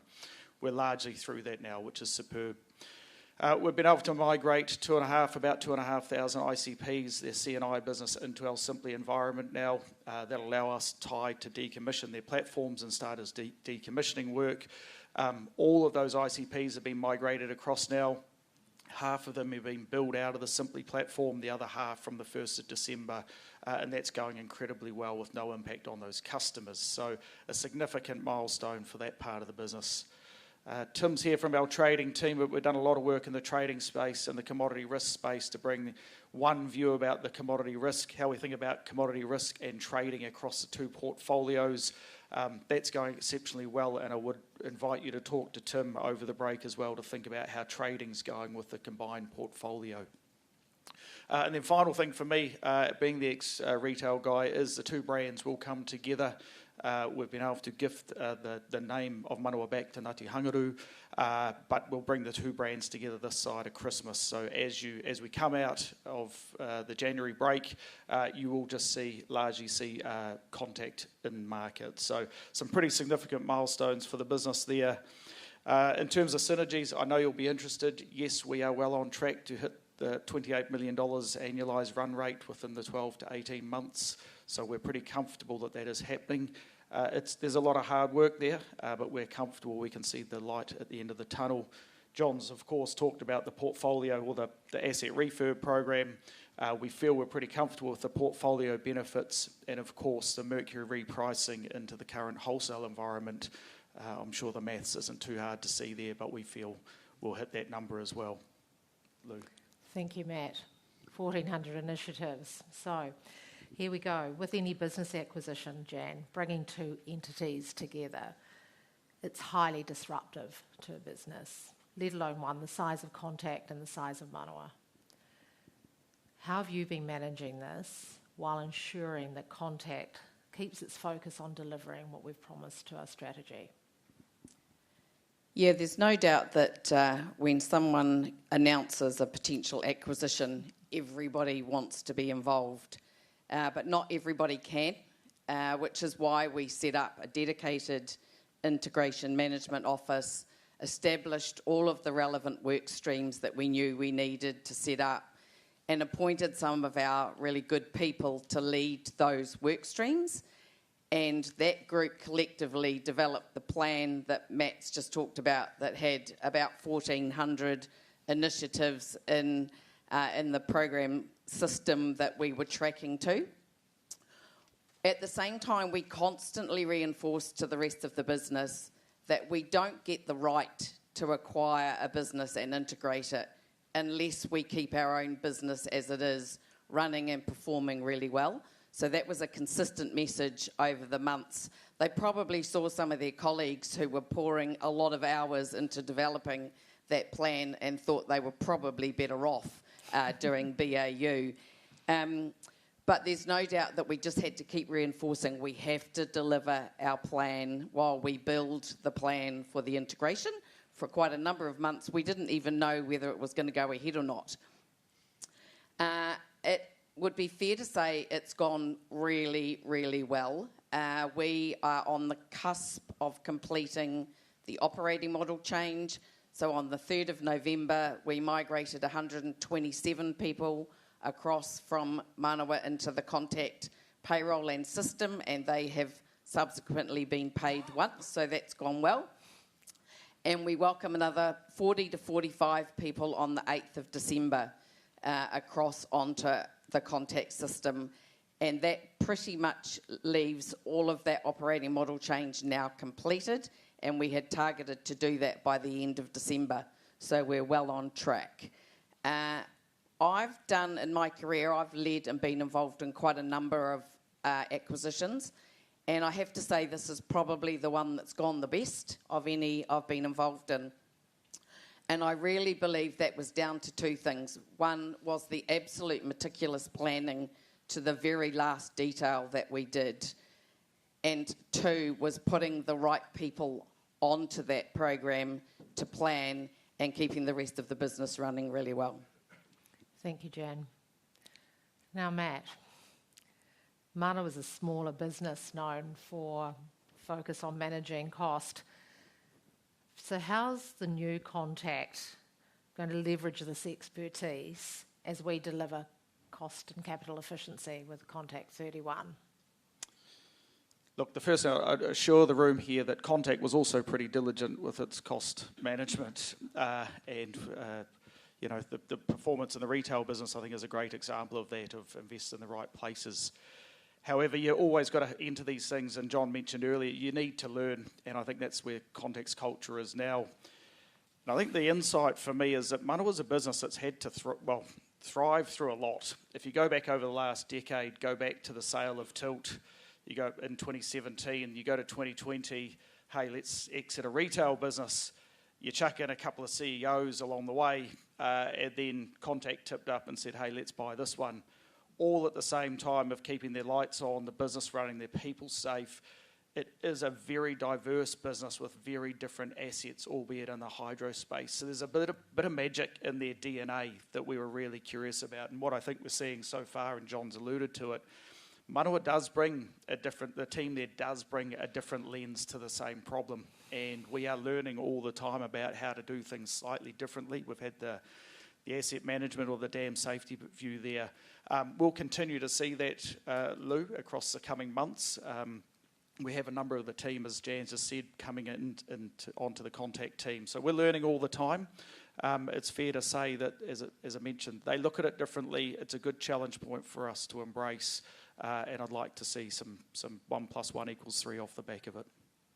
Thank you, Matt. John, we've talked a lot about Contact and the portfolio benefits of bringing their hydro schemes together. But now you're operating this combined portfolio. What have you learnt, and how are these really going to show up in practice? Okay, I think firstly, we've just absolutely pleased and blown away at how well these two portfolios can stitch together. And it's not just theory anymore, we can actually see it in the numbers. Manawa assets do have a clear North Island winter bias. It's the exact opposite of our Clutha scheme. And it's been really good to see our earnings volatility has dropped significantly. And you only have to look at August, September really to see that, where we could flex the assets round each other, where we saw wind dropping on and off, we saw thermal gas savings, and we saw the Clutha flexibility coming to the fore backed by the hydro assets.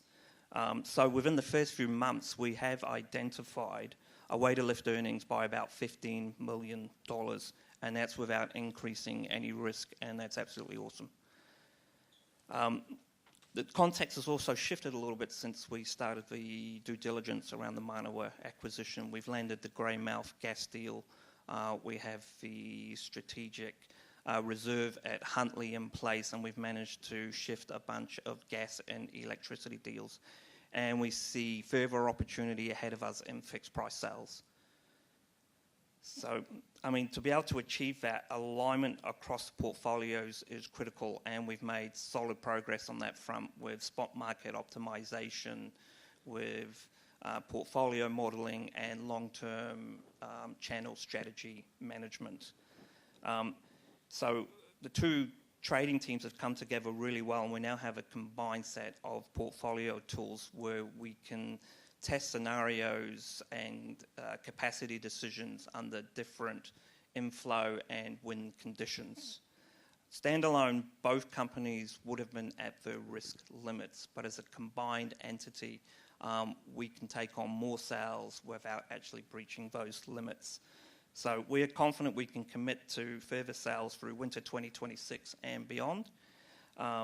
And trading modelling and efficient frontier analysis has shown that the combined portfolio can handle significantly more fixed price sales for exactly the same level of risk. So lower risk, greater asset diversity means we can commit to more fixed price sales to commercial and industrial customers and help insulate them from the spot market. So bottom line, the integration, look, we've delivered what we said we would, and we believe there's more to come. More to come. Back to people, Jan. People are really critical to everything that we do and our success. And at Contact, we're renowned for our transformational ways of working and our particularly strong culture with our people. But can you tell us about your strategy across capabilities and culture for the combined business? Because how is this going to support the execution of Contact 31? Yeah, look, we are super proud of the culture that we've created at Contact. And it's fair to say that the Manawa team were equally proud of the culture that they had created. And in particular, because they created it off the back of the Trustpower Mercury event. So they were pretty new in creating it, but they're very proud of it as well. And there's many similarities between us in terms of our culture, and there are some nuances. And I really do believe if you bring those things together into something, you can create something pretty special. So we've kicked off a program of work to define what are the cultural attributes that we need to make sure that we can successfully achieve on our strategy. And then we've also done an assessment on what are the capabilities that will be required, both kind of the core capabilities and the critical capabilities that will be needed to achieve it. We know we have the best talent available in New Zealand working for Contact. And so if we continue to grow and inspire those people and empower them to come to work and do their very best work every day, then that will help us to ensure our success. John talked a little bit about custodianship. The thing that I've been really amazed by is that the passion and the belief of all of our people in what they do. They care deeply for our assets, they care for our customers, our communities, and most importantly, in many ways, they take the very best care of themselves and their colleagues so that they can turn up to work every day and go home every day to the things that matter most to them. I think it's a super exciting time now as we start to define the next phase, and if we can really empower and inspire our people, then we can collectively lead New Zealand's renewable energy future. Thank you, Jan. And that's a perfect spot and a really good point to finish upon. Thank you, Jan. Thank you, Matt. And thank you, John. Now back to you, Shelley. Thank you, Lou. I don't think this microphone's on. Thanks.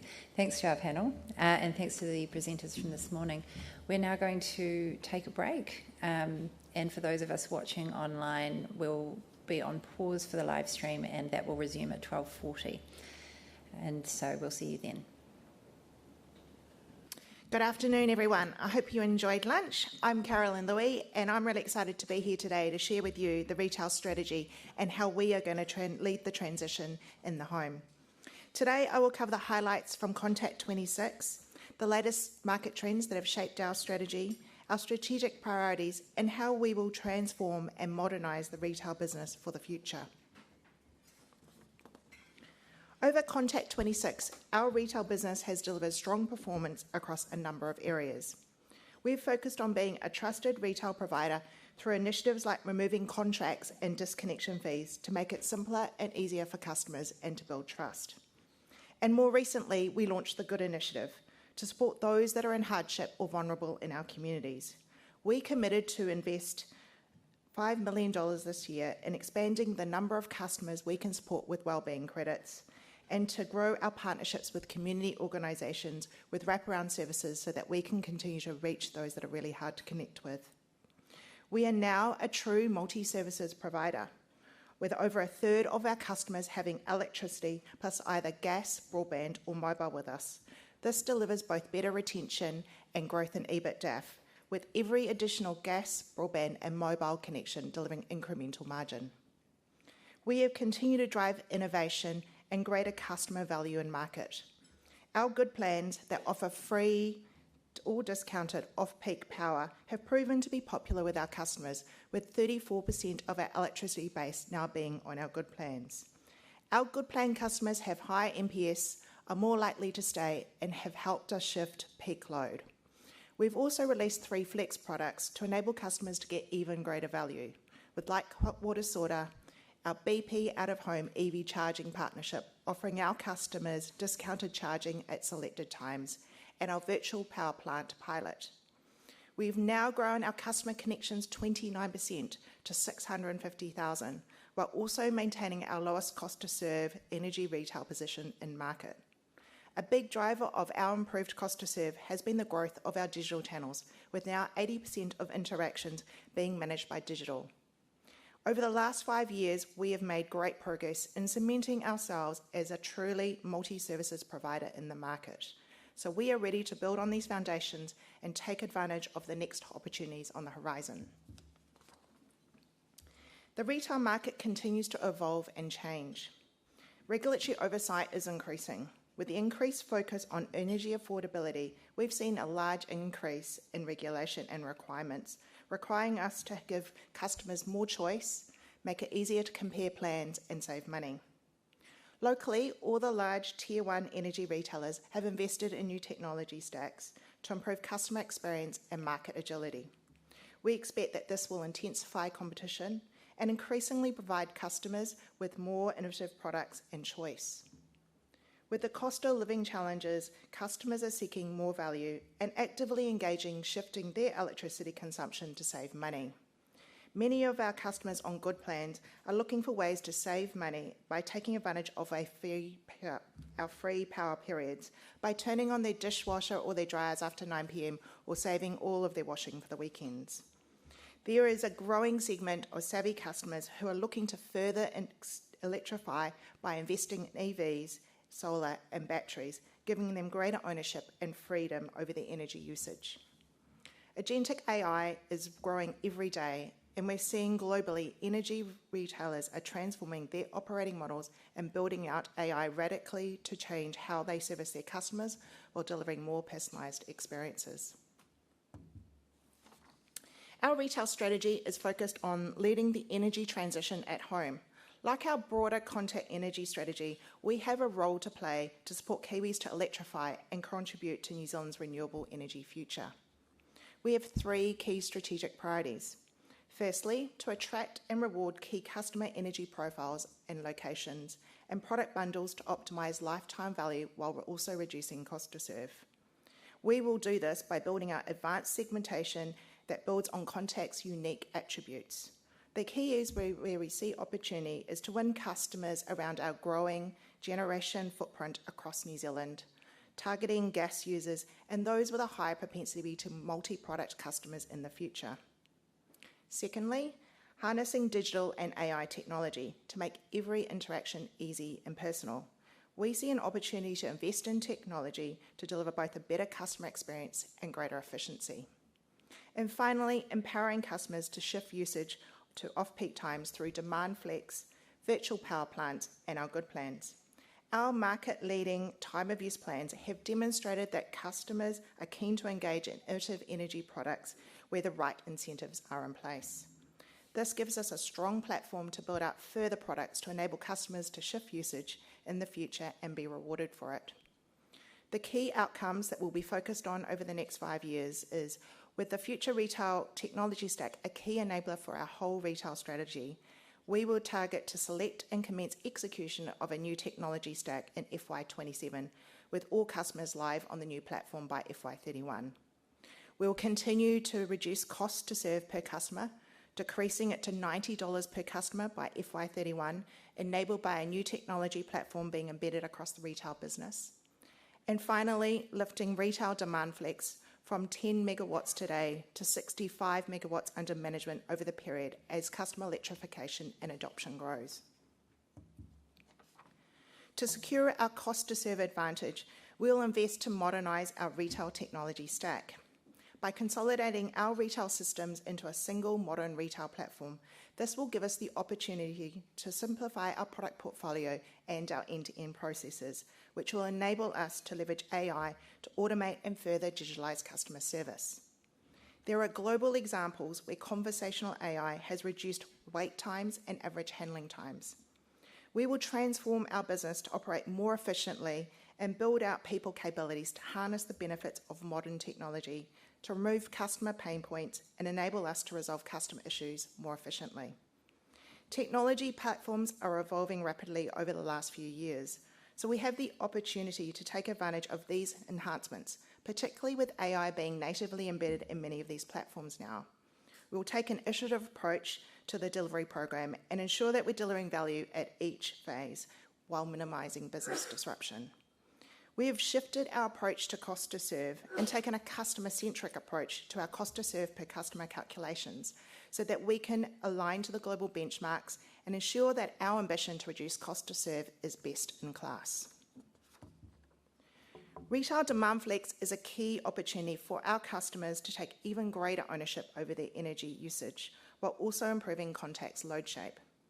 The overall market for retail flex is between 500 and 700 megawatts in New Zealand currently, with the market continuing to expand as the number of residential connections and smart devices grow and more meters are upgraded.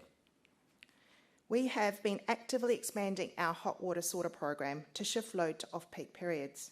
We currently have 10 megawatts under management across 24,000 ICPs. This is creating value for our customers on time-of-use plans, and we see even greater value creation with a shift from scheduled load control to dynamic load control. Our EV pilot on Kinergy's virtual power plant platform that uses AI to automatically charge EVs during low demand periods is providing valuable insights into how we can unlock further value for both customers and the grid. We expect that there will be continued growth of EVs, batteries and smart devices in the home, and that will expand the segment of customers looking to participate in the energy transition. This creates the opportunity to build out flex propositions and improve Contact's load shape by reducing the demand peaks. Contact's retail business is focused on supporting all New Zealanders through the energy transition, and we will do this by delivering an enhanced customer experience through expanding our digital and AI capabilities to create an easy and more personal experience.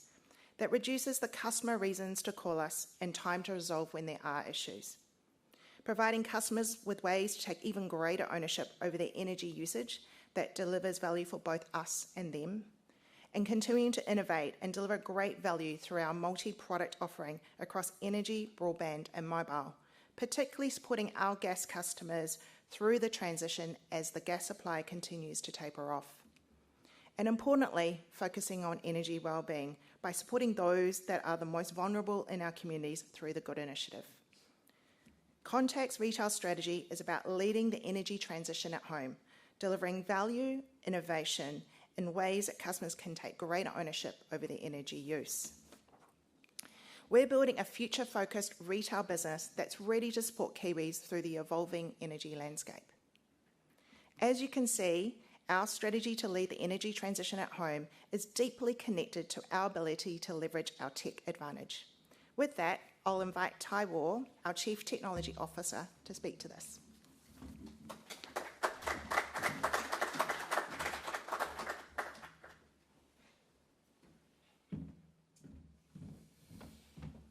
Hi everyone, and now the part you've all been waiting for, and I'm sure traveled long and far to hear, technology. I made a joke at dinner last night that I was going to talk for an hour about consenting, and I'd like to think that Jeremy wasn't disappointed when I told him it was actually going to be 15 minutes about tech. The strategy process has been really nice for us from a technology perspective to slow down for a second and take an outside-in view of what we've been up to for the last 5 years. Most of the time, or historically, technology organizations talk about what they've been up to if they're having problems. We're actually doing the opposite. Things have been going quite well for us, and we've been building confidence, and you'll see some of that delivery through the Contact 26 strategy now. One challenge we have at Contact when it comes to tech is that there's a lot of work to do across an organization our size. My last employer was quite a bit bigger, and we tried to address the same problems Contact does, and we're getting a heck of a lot more out of every dollar we spend here at Contact. So we're surgical in what we choose to actually focus on, and everything has to have a direct line of sight to benefit. In the generation business, which we started focusing on in earnest about 3 years ago, we've invested a lot of effort into our well management in the geothermal business.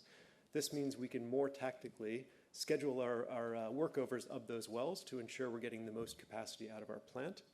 And we've also started to roll out AI agents, a theme of all of these discussions I'm sure you're having with your portfolio companies around vast amounts of HSE, health and safety, and process safety data. There are lots and lots of documentations, lots of observations coming through. So we're using AI now to look across all of those and surface new trends so we can ensure we're improving on our safety journey.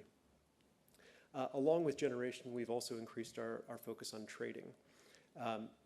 Tim got a plug earlier. I'd encourage you to talk to him during a break or dinner tonight about some of the work our team has been partnering up with his to deliver. This is actually, for us, a new area of opportunity that we'll double down on, as you'll see in a couple slides. With some smart work from Tim's team, some platform expertise and data science and engineering from my team, the teams are seeing significant amounts of opportunity here. And along with this, from a platform perspective, we delivered Hitachi's trading and risk management platform last year, the first of its kind for a tier 1 retailer in New Zealand. Carolyn talked a bit about retail, and this is a nice theme about the sort of surgical investment we've made.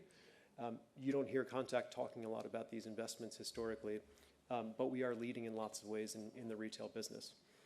First and foremost is that investment in self-service.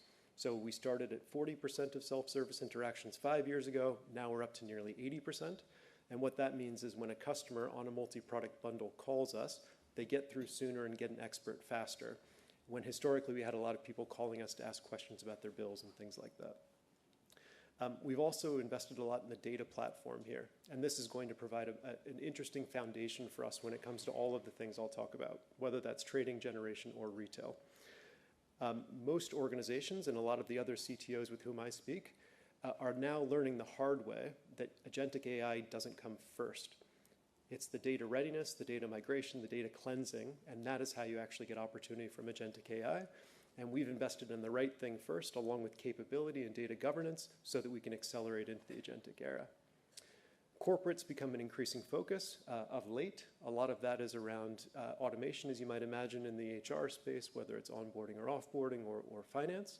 And we've also put in a new platform for our procurement team so they can deploy modern procurement practices and we can get the most out of every dollar we spend. And then I've mentioned along the way here some of the investments we've made. We had early partnerships with AWS, early partnerships with Databricks, and Databricks has assessed our capability on their platform as the most mature in New Zealand. So we're going to double down on that over the next 5 years and take advantage of it. So from a pure technology perspective, and one thing that's different about Contact 31 than 26, 26 had technology embedded in all the strategic pillars, which means we had lots of opportunity and made lots of gains in the pillars. But now we have more opportunity from an enterprise perspective, like taking that retail data platform and scaling it across the enterprise. And so we'll take that foundational element we've built, and we'll now step into a more vocal leadership role for New Zealand. And this does not mean AI and agentic AI for the sake of AI. We'll continue that rigor around direct line of sight to delivering benefits for the organization, but we'll also give people the right tools, or continue to give people the right tools to do their job more efficiently. Over the past year, we've also been, or I've also, led a rebuild of the entire tech team from the bottom down, and we're already starting to squeeze costs out of the technology business while delivering more capability to Contact Inc. We'll continue on that. We'll re-architect the organization. We'll get slimmer. We'll get faster. We'll get more effective. And then the ticket to the game here is stability and security. We will not take our eyes off that prize. Everything we do will be built security first, and we'll shift security from a stage gate at the end, a sort of regret for the business, to something that unlocks value and becomes a strategic enabler. I almost don't want to say this out loud. Our availability or our on-time rates are actually higher than a lot of big technology companies you see out there, and we want to strive to maintain that. Every time I read about an AWS outage or Azure, or you may have seen the outage this morning on your KiwiSaver, depending on your KiwiSaver provider, it reminds me how important this is for us and how we will not take our eye off this. So what does this mean for Contact 31?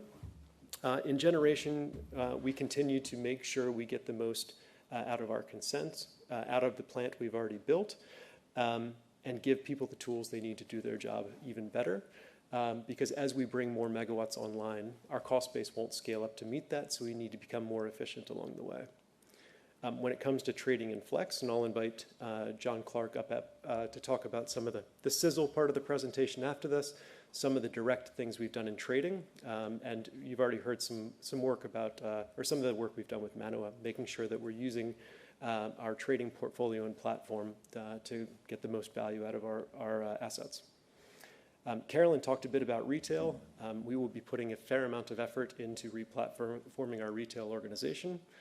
As you all know, or probably remember, we did a bit of an SAP upgrade a couple of years ago, which left our CRM unupgraded, which has left a lot of opportunity for us. It was almost a godsend in hindsight that we didn't plow ahead with our plans, because now the tools are there, they're more advanced, and each one of the potential options has already been rolled out at another Tier 1 electricity provider in New Zealand, so we will not need to configure those for the New Zealand market.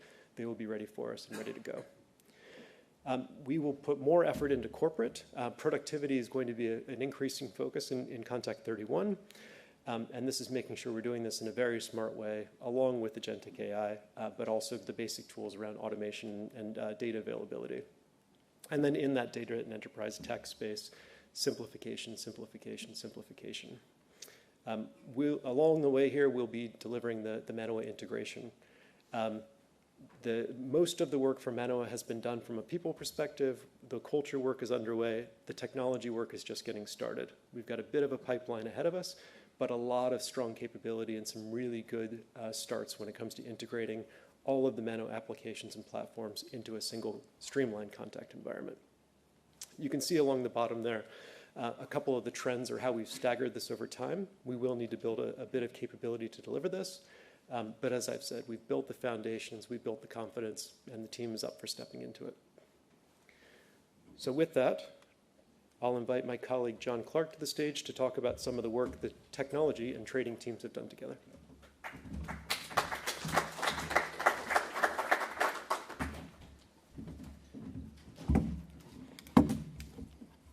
Right, here comes the sizzle. Welcome to my TED Talk.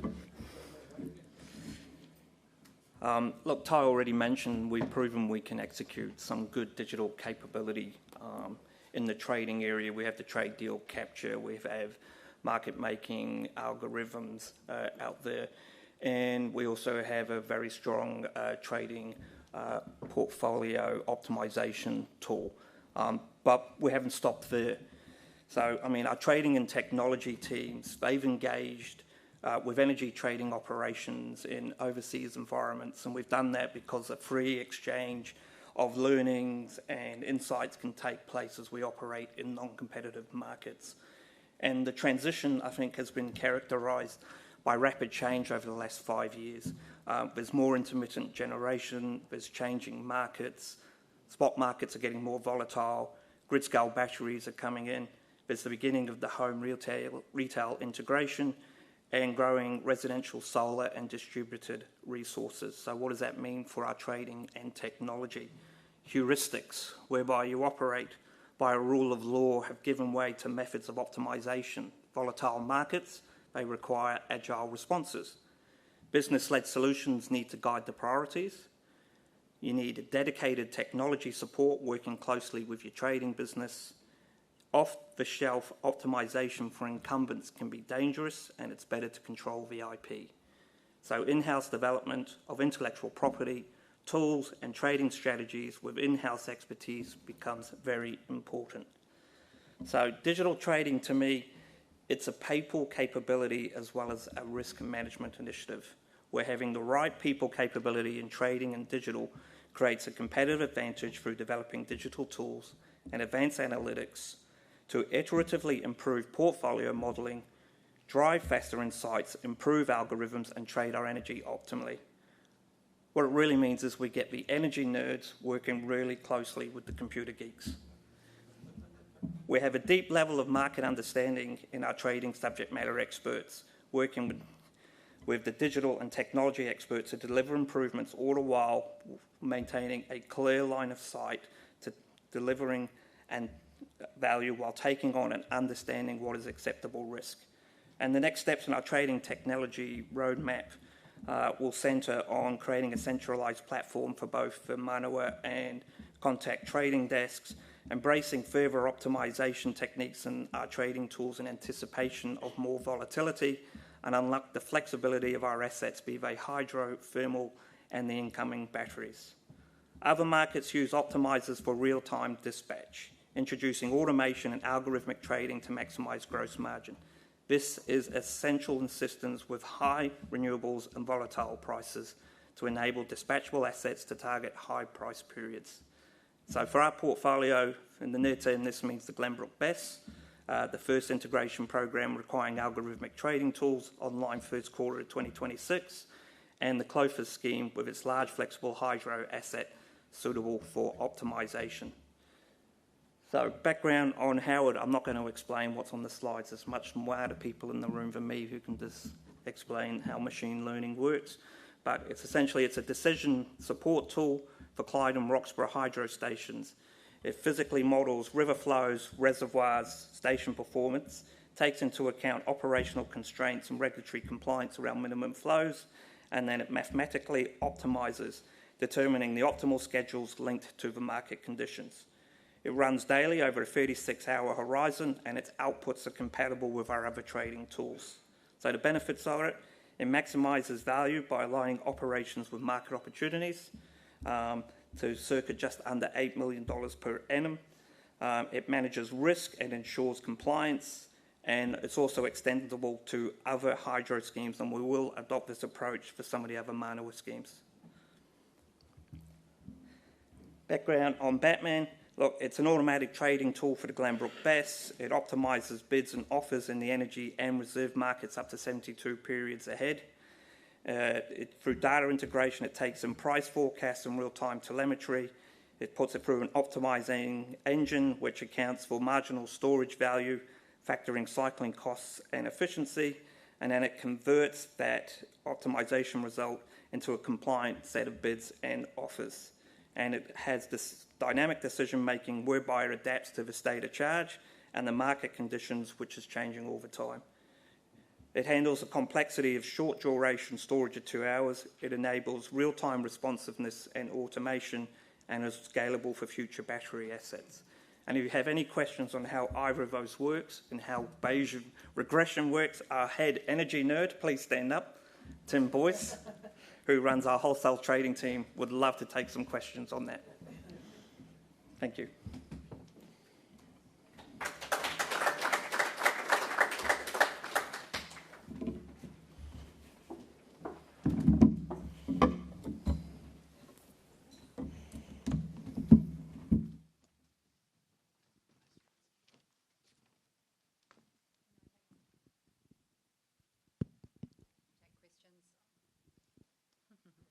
We'll now take questions on any of the last presentations, retail, technology, digital trading.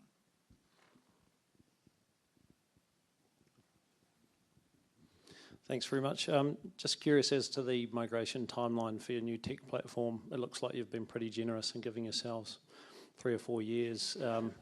Hopefully it'll be shorter than that. Just wanting to get your views on why you had that in the presentation.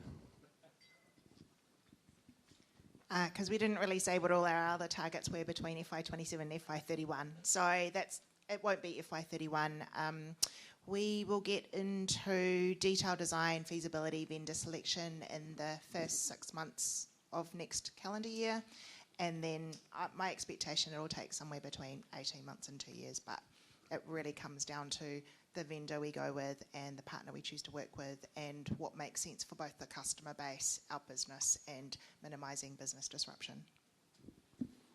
Thanks. And the second question, your cost to serve is already very low.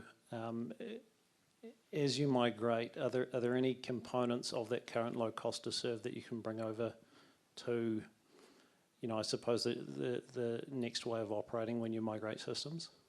Yeah, I guess our cost to serve is a very good platform to build from. And so I've spent quite a lot of time in our call centres trying to understand, the size of the opportunity. And, I know that once we can consolidate our 14 systems that our call centres use to service customers down to 1, there is huge amounts of efficiency in terms of average handling time, after call work, and leveraging AI agents to kind of do some of the pre-qualification piece. So, overseas, people are using conversational AI to do verification of the customer and to do intent. And so that can save up to 45 seconds on a call. And so if you think about our average handling time is 11.5 minutes, then there's actually quite a lot of opportunity to reduce that further, either deflect it straight into a digital channel or put it through to a human, and that average handling time will come down as well. So absolutely, we'll take what we've got today into the new world and then we'll build from there. But we're not waiting for the new platform. We're already building our agentic tools right now. And so I expect that cost to serve will continue to slightly glide down before we get to the new platform. Thanks.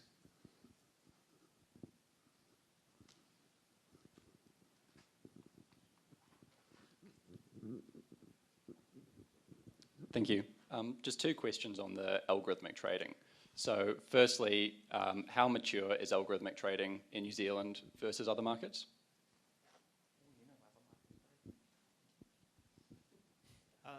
I think we do what we do very well.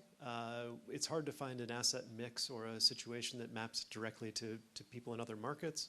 From an algorithmic perspective, the team saw that we're on par with our Australian counterparts. The difference we saw was in the level of automation of decision-making and execution, and that's one of the areas we can catch up pretty quickly, I think.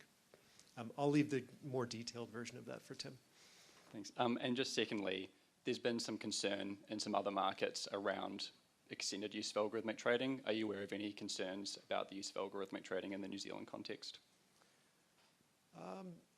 For us, I think it's that automation component where we still have a human in the loop on nearly everything, if not everything. And so for us, it'll be a bit of a learning process. And this is true not just of trading, but all of Contact.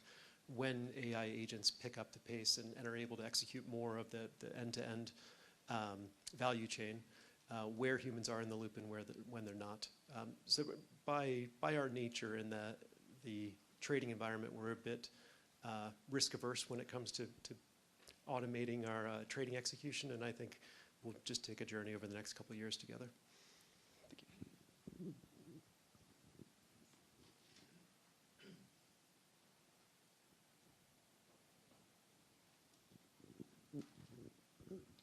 Thanks for the presentations. Just on your existing SAP system, I understand SAP will cease to support the ISU modules from 2027. Is that the date that you're working to, the drop dead date that you're working to? No, it's not. Those modules we're actually off of, and we'll be off of the third one by the end of this month. So our ERP and billing were refreshed 2 years ago. We moved to SAP for HANA. The CRM we did not touch. It is end of life in 2030. That's driving some of the dates around the replatforming in retail. And then we'll explore whether billing from a capability perspective is something we need to get into along the way. And just on that last point, billing and reconciliation for real-time pricing, is that particularly complex in New Zealand?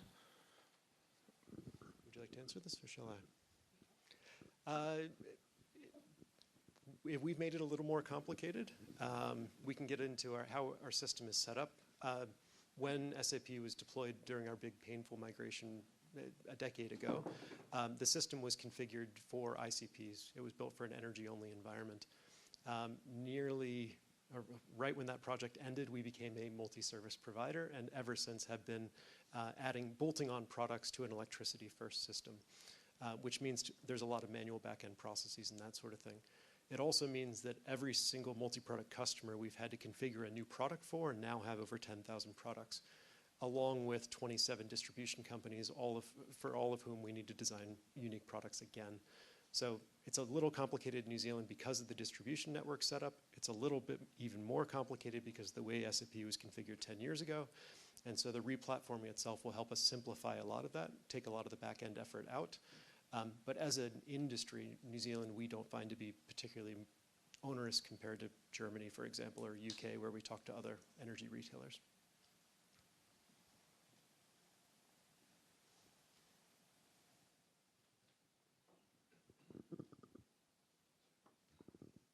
Just on your cost to serve, you've got a target of $90 per customer. So how much of that decline from 110 is due to increased customer number? None really. Most of it is coming from great efficiencies out of the call centre and the back office. So we have quite a big back-end operations team, just because of what Ty talked to you about is, we've got a very complex product catalogue at the moment, and there's a lot of manual work requests falling out. So a lot of that saving will come from our back-end operations automation and from our call centres. Right. But still just curious about your assumption in terms of customer growth.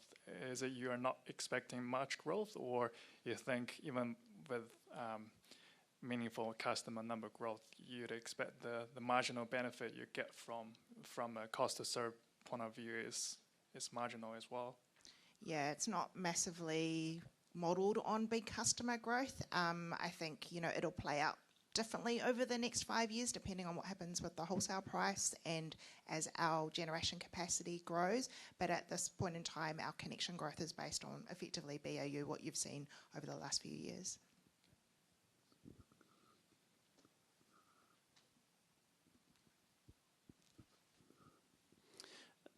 Would you be looking at a single tech platform vendor for both mass market and C&I, or do you think there's a possibility you'd go for a separate vendor for each? I think there's a possibility. At this point, we're starting from a capability perspective. So what will unlock the most value and what's the quickest way to get there? We'll also be looking at productivity improvements and having standalone platforms for both C&I and retail are headwinds in that regard. That being said, the C&I platform has gone pretty well recently, particularly with the migration of the Manawa customers into our Simply environment. But at the same time, we've built some gas billing capabilities for C&I into our retail environment to handle the all-of-government gas contract. So I think the short answer is everything's on the table, and we'll chase the value. Is there a possibility you may, so I guess what I'm hearing is there's a possibility you may retain your current C&I capabilities and choose a separate vendor for mass market? We haven't made that determination yet. Okay, thanks. Just had a quick one on retail flex capacity. I found that chart pretty interesting in terms of the TAM at 500 to 600 megawatts. Fast forwarding the clock, FY31, you're targeting 65. I imagine the 500 or 600 grows pretty substantially as well. So it's a 10% market share on that number now. Sort of pretty small number, I would have thought, into FY31. Just wondering what the bottleneck is or what the constraint is to get. It's quite a complex ecosystem to, get the whole ecosystem moving in the same direction, because it's dependent on having the right meter. It's dependent on, customers having the right devices in the home. And so there's an addressable market, and then us trying to grow our share above our current market share. And so I think, there's a lot of dependencies on that. That's why, we're not quite sure exactly what the roadmap and the path is going to be to that target, but we've got 5 years. We're going to be putting in a new platform, and the market's going to change. Okay, thanks.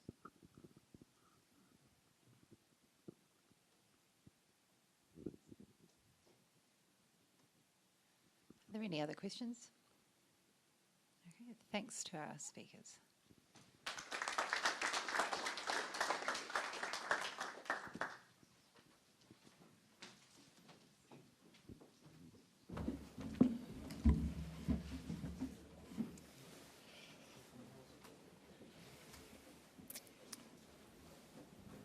Kia ora everyone, I'm Matt Forbes, CFO of Contact Energy.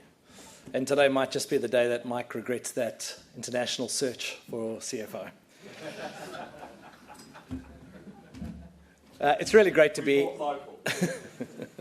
It's really great to be here today to share how the Contact financial framework will support our Contact 31 strategy, and how we're focused on leading New Zealand's renewable energy future while delivering sustainable financial returns. My goal is simple for today. Hopefully you'll have confidence in Contact's financial stability, understand the discipline that we have around the allocation of capital, and understand how adaptable we'll be as we execute on the strategy.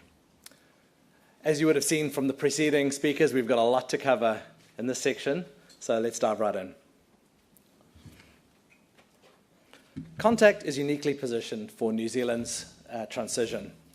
And on the slide, we have 6 areas of differentiation between us and our peers. We're the country's geothermal leader, delivering baseload energy that is not dependent on weather.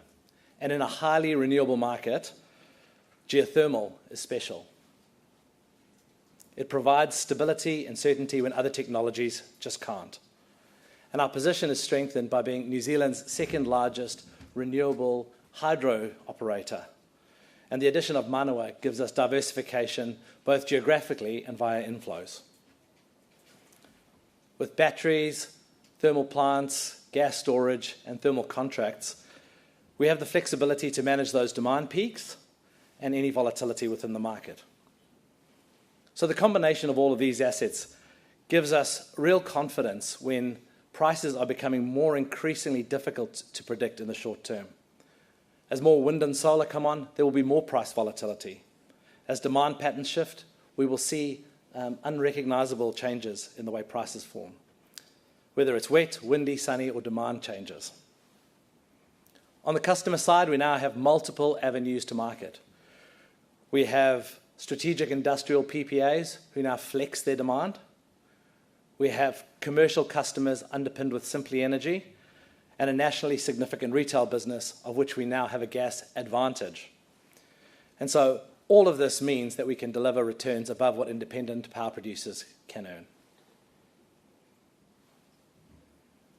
Our investment case is compelling. We have that strategic differentiation that I've just spoken about, which translates into more predictable cash flows. Backed by the new customer demand and our renewable pipeline means that we can have higher growth. It's this combination of asset quality and market-based channels which makes Contact the premier investment to deliver New Zealand's decarbonisation. Before we look forward, let's just take a moment to reflect on where we've come from through Contact 26. We understand that investors have a real choice, and that is why our track record is so important to us. Under Contact 26, we consistently beat expectations. We delivered a material uplift in EBITDAF, achieved project IRRs of 13 to 14% on our major capital investments at Tauhara and Tohoka 3. And when the numbers are tallied for the Manawa acquisition, I'm confident that this project will also receive expectations above our investment case.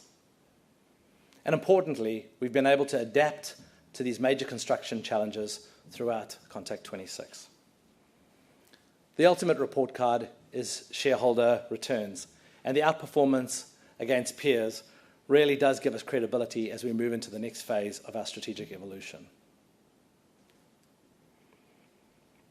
Now, how do we deliver this performance?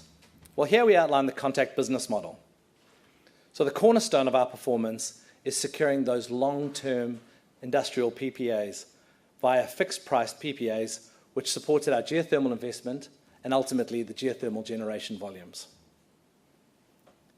This additional generation also helped us reduce reliance on more expensive thermal generation. Strong channel management and commercial discipline saw improved electricity price yield in line with the improving market conditions over the 5 years. And while delivering that new generation was the priority, we also maintained an admirable cost efficiency with operating costs to gross margin flat over the period, a sign of good cost discipline even as we scaled the business for growth.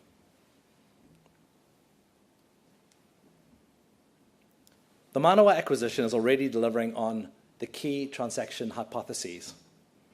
First, Contact recognised the value of being long energy in a market where gas was rapidly declining. Since the announcement, ASX futures for 2028 and 2029 have listed well above our long-run pricing expectations as outlined in our business case. And that Mercury PPA repricing is now coming into view. Secondly, building new renewables was becoming more expensive than purchasing when you compare to some of those recently committed wind projects from our peers. And as you know, hydro assets have better controllability and longer asset lives. So that's even before factoring the synergies we will receive from the transaction. Thirdly, risk management. That hydro diversity has reduced our risk. In the 2 months since Manawa joined the Contact Group, our earnings at risk metrics reduced by $65 million, while our mean or average earnings increased. We all know that a lower risk business will benefit from a lower cost of capital over time. Looking ahead, if prices hold, we expect a $96 million improvement in EBITDAF from the standalone contribution from Manawa as a result of contract repricing, delivery of the cost synergies, and portfolio optimisation. As Matt mentioned, we are confident in achieving the top end of our $23 to $28 million cost synergy range. And none of these figures include the development pipeline that Dorian outlined earlier, which will further increase the value we expect to realise from the combination over time. In short, Manawa gives us ballast. It will deliver strong returns and position Contact as a scale competitor as we enter the next phase of renewable investment. Now let's explore how we think about capital allocation under Contact 31.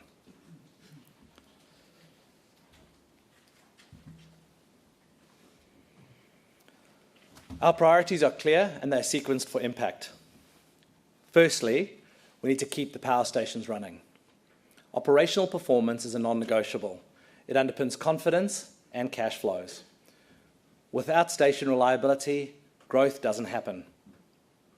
Secondly, preserve financial strength. We currently expect to be around 2.9 times net debt to EBITDA at the end of this financial year. So returning to our 2.6 times to 2.8 times target is crucial to maintain flexibility through investment cycles. The third is to deliver dividends.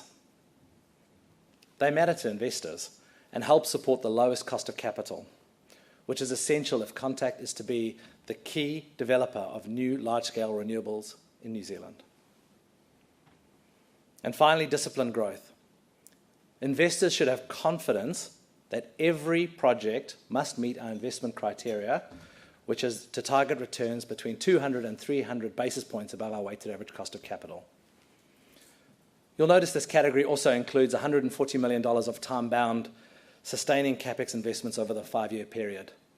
These are classified as stay-in-business CapEx project under our accounting policies, but they're more optional in nature and therefore required to meet our return criteria in their own right. This includes the Wairake extension and decommissioning, completion of the Manawa enhancement program, costs associated with new initiatives as per the Contact 31 strategy, including the new retail CRM platform, which obviously may ultimately shift to OPEX if SaaS accounting rules apply. Details of these projects and the timing is included within the appendix, but the message is clear. This is not just another bucket of stay-in-business CapEx to obfuscate rising costs. They're strategic choices that protect the project returns, enhance capability, and support overall Contact returns rather than just reducing risks. Our investor metrics should give confidence that capital is being allocated appropriately. The company-wide return on invested capital uplift of 300 basis points is on top of project returns. This ensures that good projects with attractive IRRs like Tauhara and Te Huka 3 aren't offset by operating cost growth or unrestrained maintenance CapEx. The bottom ribbon outlines the order of mitigations that we would use in the case of a downside. I'll now outline how we prioritise the balance sheet. The chart outlines how we decide on whether an investment is funded on or off Contact's balance sheet and why that matters for risk, returns, and strategic control. For geothermal, control is critical. It's about managing the resource development and timing, and so these projects will stay on our balance sheet. The same applies to batteries. They're a portfolio asset where coordination between our assets and contracts is crucial, and it delivers the highest value. For our wind and solar investments, the model is different. These technologies benefit from third-party capital, and we'll look to replicate the success of our Lightsource BP solar joint venture in our wind development aspirations, bringing in partners with expertise in procurement and project delivery, which help de-risk execution. The table shows our minimum target returns for each of these projects. Just for some context, there is some discrepancies or differences between our current targets and the expected target returns. For example, off-balance sheet solar IRRs currently are well above these thresholds for good sites, reflecting the low solar penetration in New Zealand, short build times, favourable tax advantages for Contact, and strong wholesale prices. Solar is a time-bound opportunity in New Zealand that we intend to capture. The benefits of using off-balance sheet for wind and solar go well beyond financial engineering. They lower the risk in development of the project, bring forward that development capacity within our balance sheet constraints, and it gives us the lowest possible project cost as we're bringing in these developers with skills and experience, and ultimately allows us to recycle capital for future growth.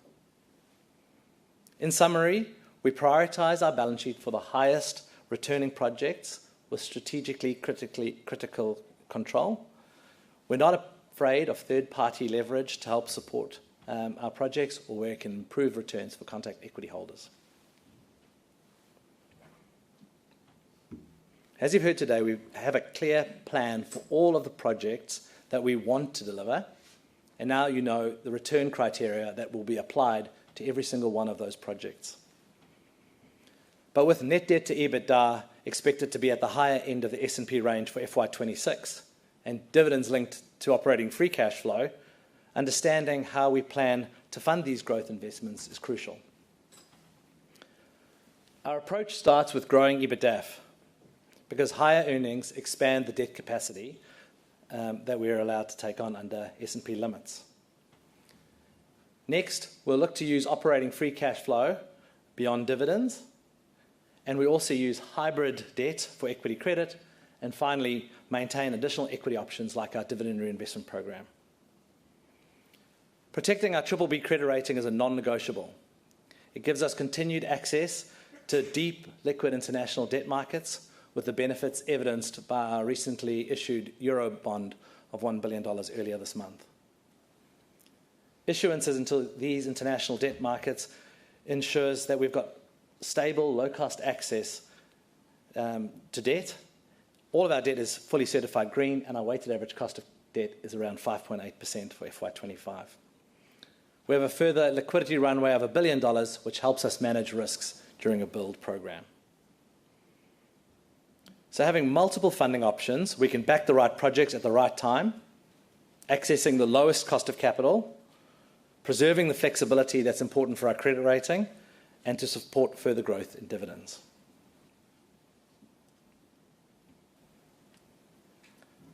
Sales channel management, risk management, and performance are absolutely linked. No one has a hydrology issue if you've not oversold your position. So here is how our sales channels will evolve as the Mercury and NZAS PPAs roll off, and as prices revert to those long-run expectations. First, the Mercury contract will roll off from the fixed price bucket into higher market-priced channels. And we'll keep the volume in that channel flat as we bring in new industrials to support our wind and solar development. Wholesale prices are expected to moderate back to long-run expectations, which is around $115 to $125 million in 2024 real terms, while retail netback looks in line with CNI and CFDs on the chart. When it's adjusted for shape, seasonality, location, and operating costs to run the business, it's broadly in line with what we believe the long-run price to be. As the prices are currently higher than long-run expectations, this means that retail is temporarily loss-making. But over time, the energy contribution should continue to increase at inflation. Our channel strategy is clear. We look to maintain predominantly long-term channels to provide stability during a build phase, while retaining some market linkages for discretionary generation we'll bring to market. This balance gives us really good flexibility and helps us manage risk as we grow our share of renewables.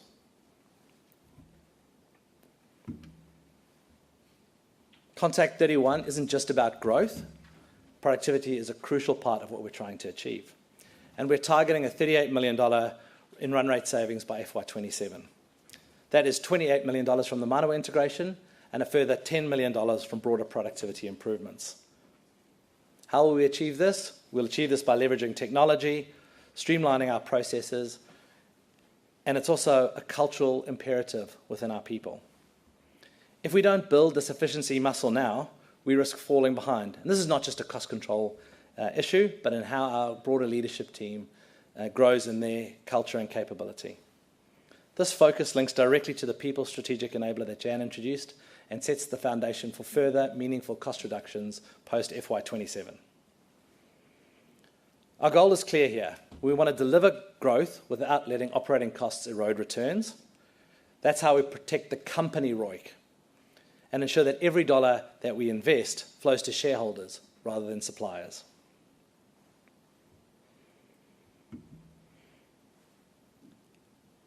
Bringing it all together with our EBITDAF bridge here.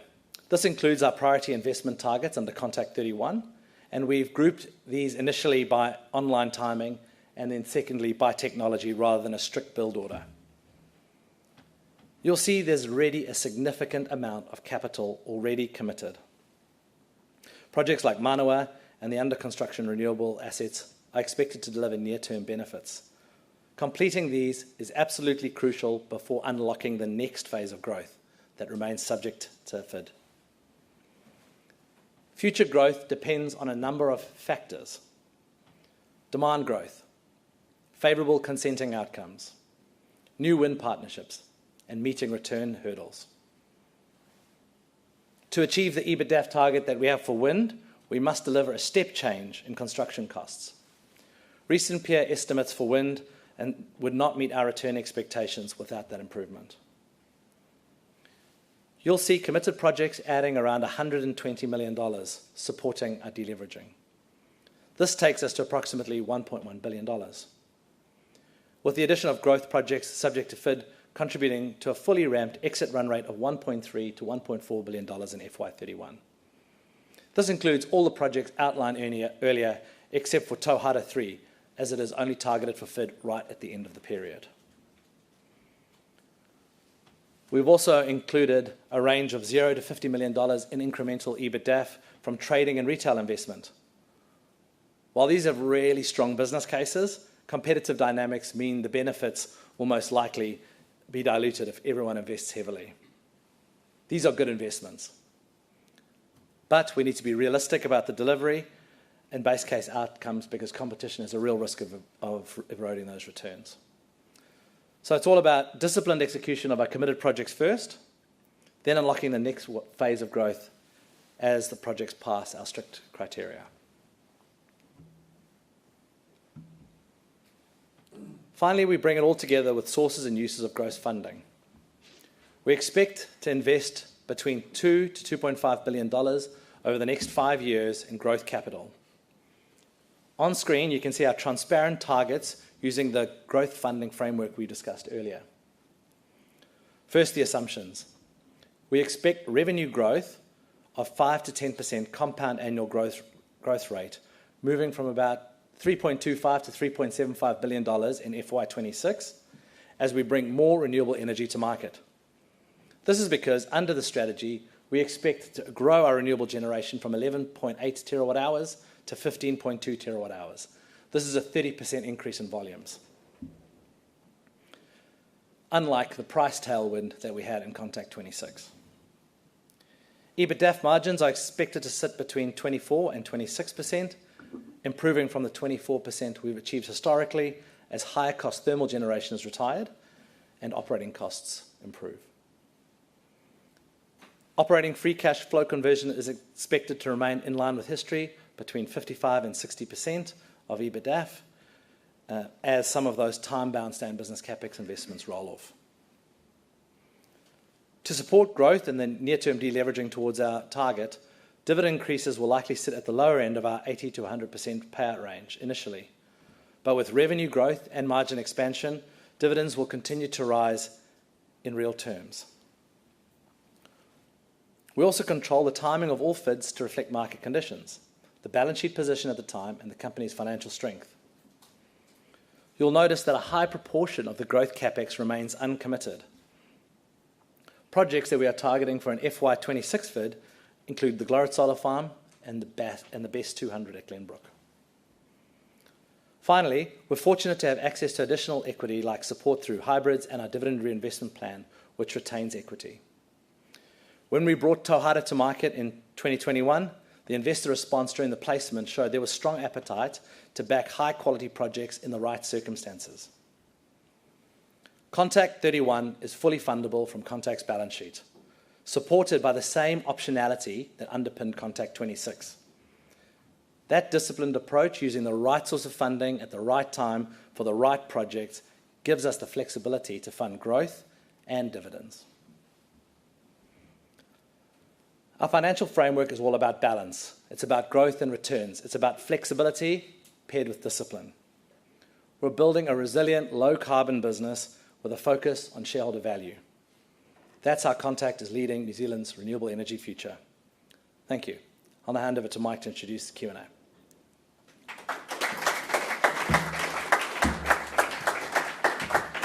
So we'll take our final set of questions now. So anything on the financials or anything from the day that you haven't had answered just yet? Grant. Obviously, first question, dividend. So just take what Matt went through. It does imply around about 79 cents of free cash flow for dividends on a run rate 2031. This 50-cent number that's thrown out there, can you talk about how conservative that is? And if you've got a 4-year trailing, should we be considering 4 years post-2031, we will be at least 79 cents of dividend? I'm glad you can multiply the 5 numbers we put out there, Grant. I think you're about right. Clearly we're looking at continuing to deleverage and to fund the options within our portfolio. We agree. That's why we're developing all of these renewable assets. We think that they're going to throw off a lot of cash. They're going to deliver a lot of benefits for shareholders, but that will come over time because we need to balance those great project returns, the market that we're in today, with delivering those dividends. So we're not going to be looking to give guidance beyond FY31 at this stage, but we believe with a reasonable set of assumptions, the minimum 50 cents dividends, we'll meet those expectations. Okay, conservative, thanks. Then, Mike, I think this question's for you. With your cost to serve going from 113 down to 90, does that open the door that maybe Infratil says, let's do that with 1NZ? Oh, look, we're focused on our own business. Let's be absolutely clear about that. I had a bad experience of working in mass market telco, as Carolyn did as well, and we both fled that regime very quickly. So, look, there are bigger and better things to be spending our time, and, it's an interesting concept which is out there, but this is going to take our time. This takes our focus. This is where our attention needs to be. And so getting that cost to serve down is absolutely critical. Getting the replatforming done, absolutely critical. Building those geothermal projects, absolutely vital. Getting off the ground in wind and building up solar, that's where the focus is. So no conversation with Jason Boys on that front yet? No, not. Thanks. My final question, just in terms of, it looks like you've done all your numbers and you've laid them out there very clearly in terms of getting to 2.6 to 2.8 times debt to EBITDA by FY31. But that does come with quite a bit of extra PPA risk. And if we do go into overbuild, it does mean that you don't really want those PPAs. Wouldn't it be more conservative just to go to the market and raise a bit of capital? I'll answer that. Look, our key thing is that we don't need to do that. We have that flexibility. But those PPAs, look, this is one of the critical things between us and IPP. We signed up that PPA for Kowhai Park. We've now contracted a large amount of the output from Kowhai Park to the likes of Synlait and other dairy. We signed up, interestingly, Fonterra for the Whareroa conversion before we got the Glorit consent, and then we'll build into that.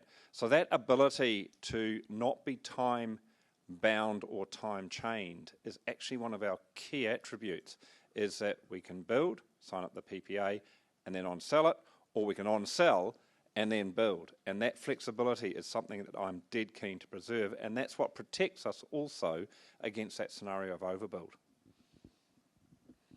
We'll retain the flexibility that we need through the cycle. And we obviously, when we talk about our 2.9 times net debt to EBITDA, that actually started the year 2.3 times.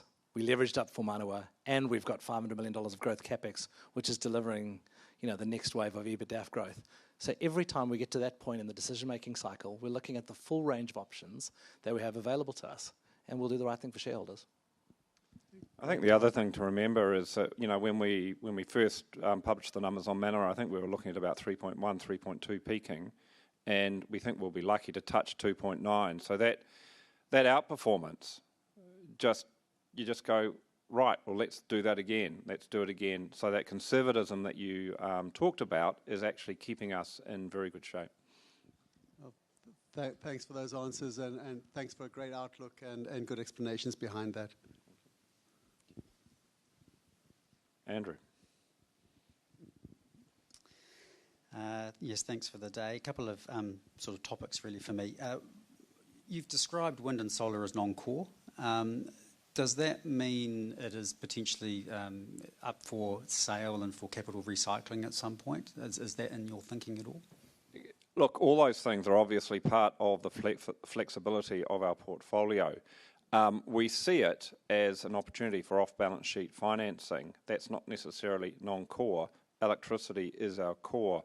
But what we see is that ability. Look, if we do wind the way that others in the market do wind, we're going to come third or fourth.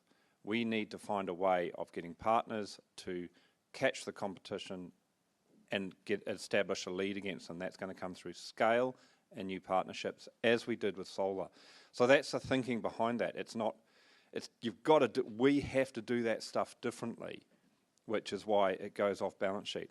And if there is the need, we don't need to capital recycle at the moment, which is the key point. We can, but we don't need to do that. it's core that we have the energy to be able to support the customers who need to move off of gas onto electricity. That is absolutely core. The funding mechanisms and the timings of when we bring people in, at this stage, it's more about how do we get a project to market that's de-risked, that's bankable, that we have a broad set of expectations around how we're going to deliver it, who's going to do it, someone with the experience, someone who can potentially bring procurement benefits beyond what we can do, even though ours is a 300 megawatt plant. Those are fundamental to what we're trying to achieve at this stage, and that's why solar and wind are off balance sheet. So just related to that then, on the wind side of things, if you don't get a partner, is there any risk there in terms of not getting a partner? Does that mean your wind development pipeline falls away? What do you do? We will find a partner. There is no shortage of potential partners in a range of different scenarios lining up. But to your point, we're going to have to work hard. We've set out we're going to get a partner, we'll get a partner. We've set out we have to have that growth in demand through PPAs, we'll get that growth in demand. So to what Matt was just saying, we've set some pretty chunky hurdles to make sure that we have to get over those to get wind going and that the shareholders see those returns. So if you can quid pro quo, if we don't achieve that, then we won't get the right to do wind. And I see that as a really key point. We're going to have to work hard to earn that right.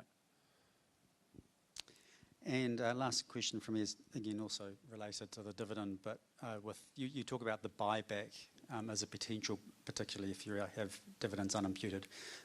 So just to clarify, I guess the 50 cents a share is after any buybacks. Buybacks might be in addition to that. And then secondly, some guidance, I guess, around imputation going forward. Clearly that's something that you're focused on. I mean, obviously, any buybacks mean that the full extent of the growth program that we have ahead of us is, not materialised for either market reasons, partnership reasons, return reasons, hurdle reasons. So, I wouldn't take those two as sort of, interacting in any meaningful way in this strategic period. Our focus is on using our capital to invest in projects with 10% plus returns, and that's exactly our focus. I have sort of you want your capital allocation framework to live beyond a strategic planning window where, you think something's going to happen, but something might not necessarily happen. And I've sort of got a personal aversion to paying out too many unimputed dividends. Thanks. And just in terms of imputation level guidance, is that, because you're circa sort of 80% now, I think, you expect that to go down a wee bit? Yeah, I think we'll probably be a little bit lower in the range with some of those accelerated tax advantages that the government has got out on new build. For example, that 20% accelerated tax, we got that on the Tuka 3 plant, even though it sort of only came online about 7.5 minutes after the tax announcement. So those types of things are obviously positive for operating cash flow, but not great for imputation.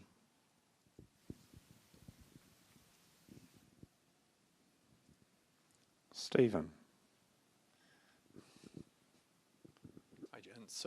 Thanks for the presentation. Can you just explain why you are still picking wholesale prices to revert lower? Everything I've heard today, gas supply halving in the last 6 years, a handful of OEMs controlling wind and geothermal, you've got the currency tanking, you've got bond rates still at record highs. I'm kind of a little bit confused why you still think, I'm being a bit facetious here, that wholesale prices revert to some lower level. And I just wanted to clarify that all of those numbers for 2031 build in that assumption. Yeah, so most of us were tortured through some form of economics in the various degrees that are held in this room. And we all fundamentally believe that prices have to eventually revert to the last molecule or last electron dispatched at that LRMC.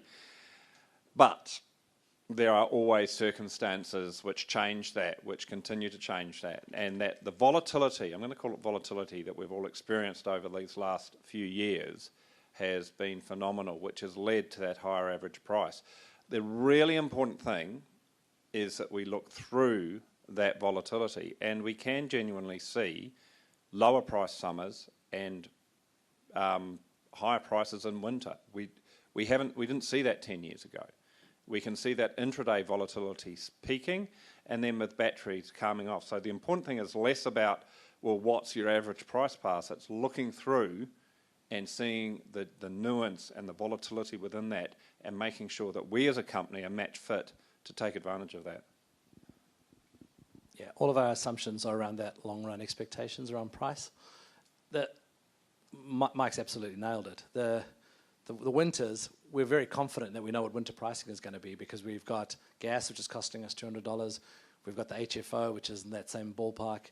We're spending the same amount turning off the TY Point aluminium smelter. So those marginal dispatchable megawatts, that's it. The question that we still need to answer around, are we sitting at 120 or 160, is around those summer prices. And that's why we're so committed to getting those summer-weighted industrials into our market, because if it comes about that those summer industrials do come on and bring on a larger share than we expect, then we could see structurally higher prices. But we still believe, with the amount of solar that's coming into market, that we will see a reversion to prices over time. And remember, the forward market and the spot market, they sort of move in opposites. If you're in energy scarcity, the spot market pricing is lower than your forward prices, and if it flips the other way around, it can flip quite quickly. So everybody here should be selling the futures price and buying Contact Energy equity, essentially. This is not a business just advice. one final question, I suppose, on all of that is, are you in the camp that sees peaking factors for solar collapse to 40% in the next 30 years? No, we have a much more rational market in New Zealand. I think we have a lot of the key solar developers are actually generators. So we do see a decline, because today, obviously, you can build a solar plant and the peaking factor's above 1. But we think it's a time-bound opportunity, and over the next 5 years, we'll see a reduction in those peaking factors, more like towards sort of 70%. But, rationality within the market will stop sort of self.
Will sell that story morning, noon and night to whatever colour of the political spectrum is in power, because they can't argue with facts.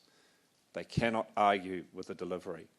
And so as we enter into next year, yes, the energy will be part of it, because, look, no one likes rising electricity prices, and there have been challenges in the transmission and lines charges which have gone up, and we have to front that and tell our story, and tell our story well.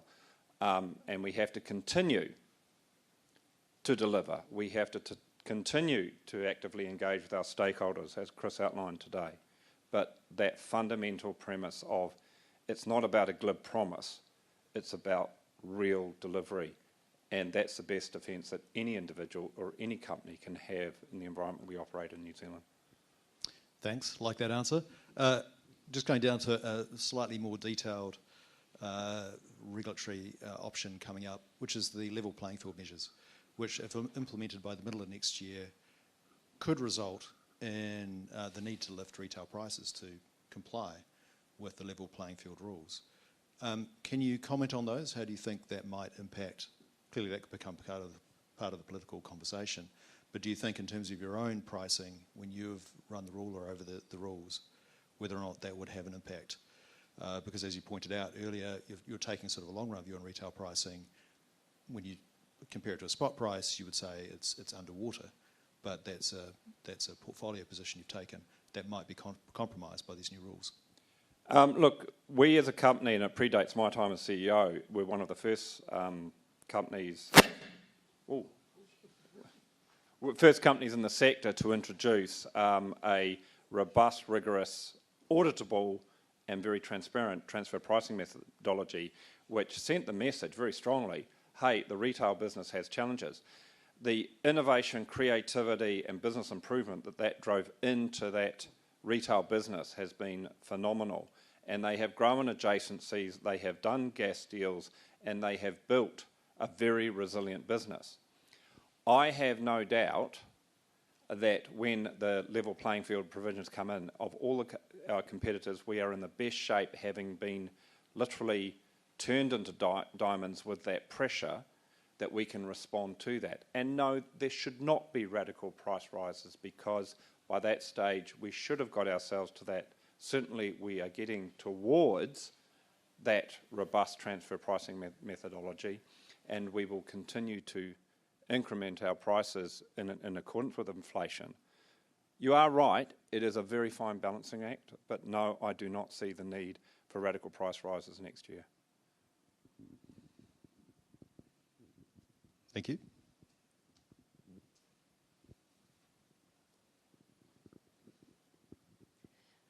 Okay, no further questions. Thanks, Matt. Mike, if you'd like to close us out on stage, Mike, I'll take that. Okay, I'm aiming for 2 o'clock. You can take as long as you like. Oh, wow. Dangerous.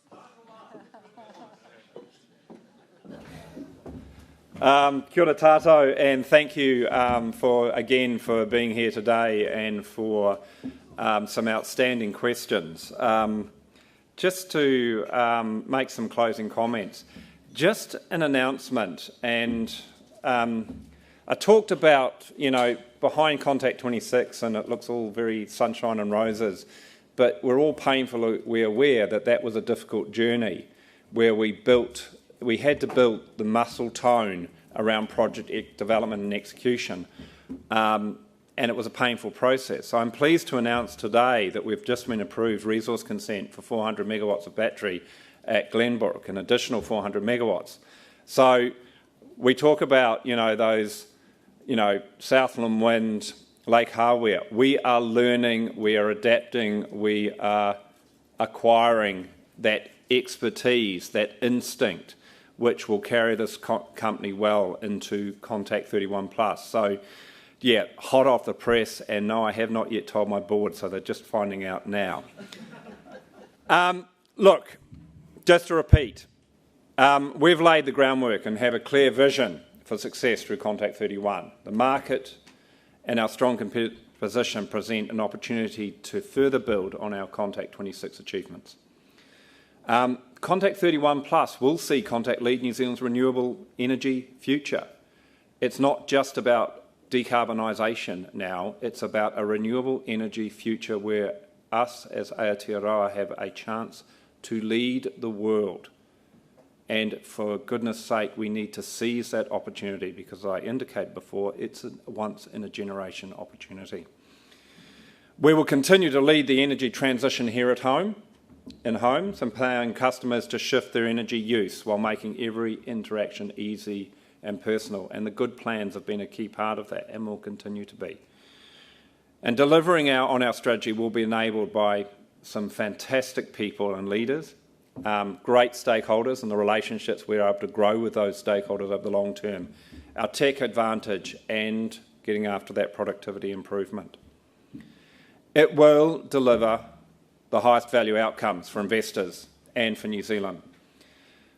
Just to talk through those pillars, the geothermal, you'll see Tahara 2 delivered. You will see Te Mihi 3 online. You will see Tahara 3 underway.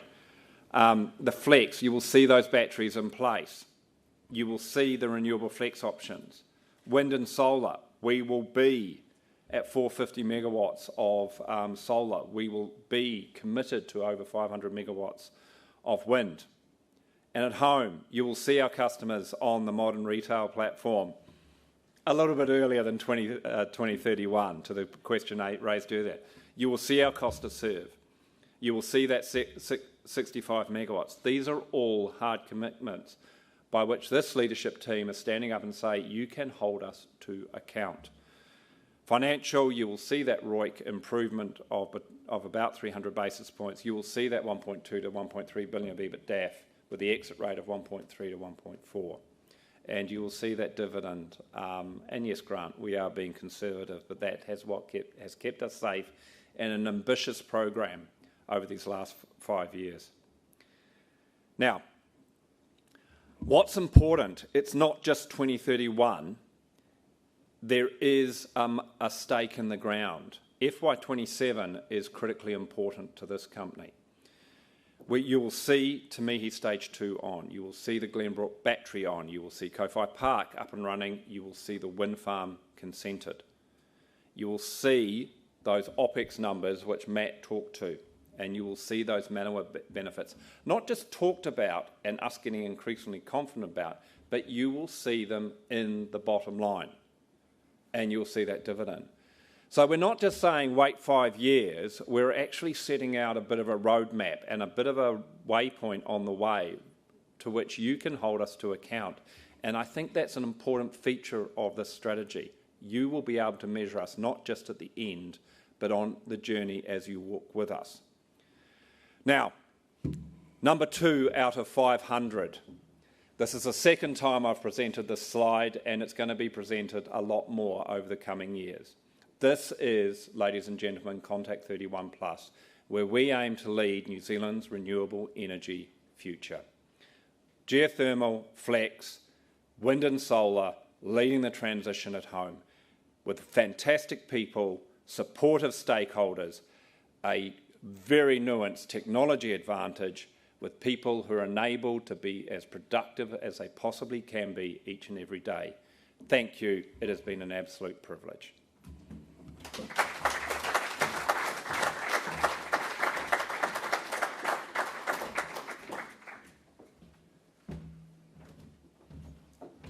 Kia ora again, everybody. We started today off with a karakia, and it's only right that we wrap this day off with a karakia. So, kia karakia tātou. Uhia wairea tā wharautia karaputi a rāia mai ora rōrungai nuku e rangi. Kia tai, kia tutuki te hikoi. Tapo e tū, tapo e rere, tapo e tau. Tapo e putaki tai, hoki ki uta. Kia tau, tau atu e. Haumi e, hui e, tāi ki e. Tēnā tātou.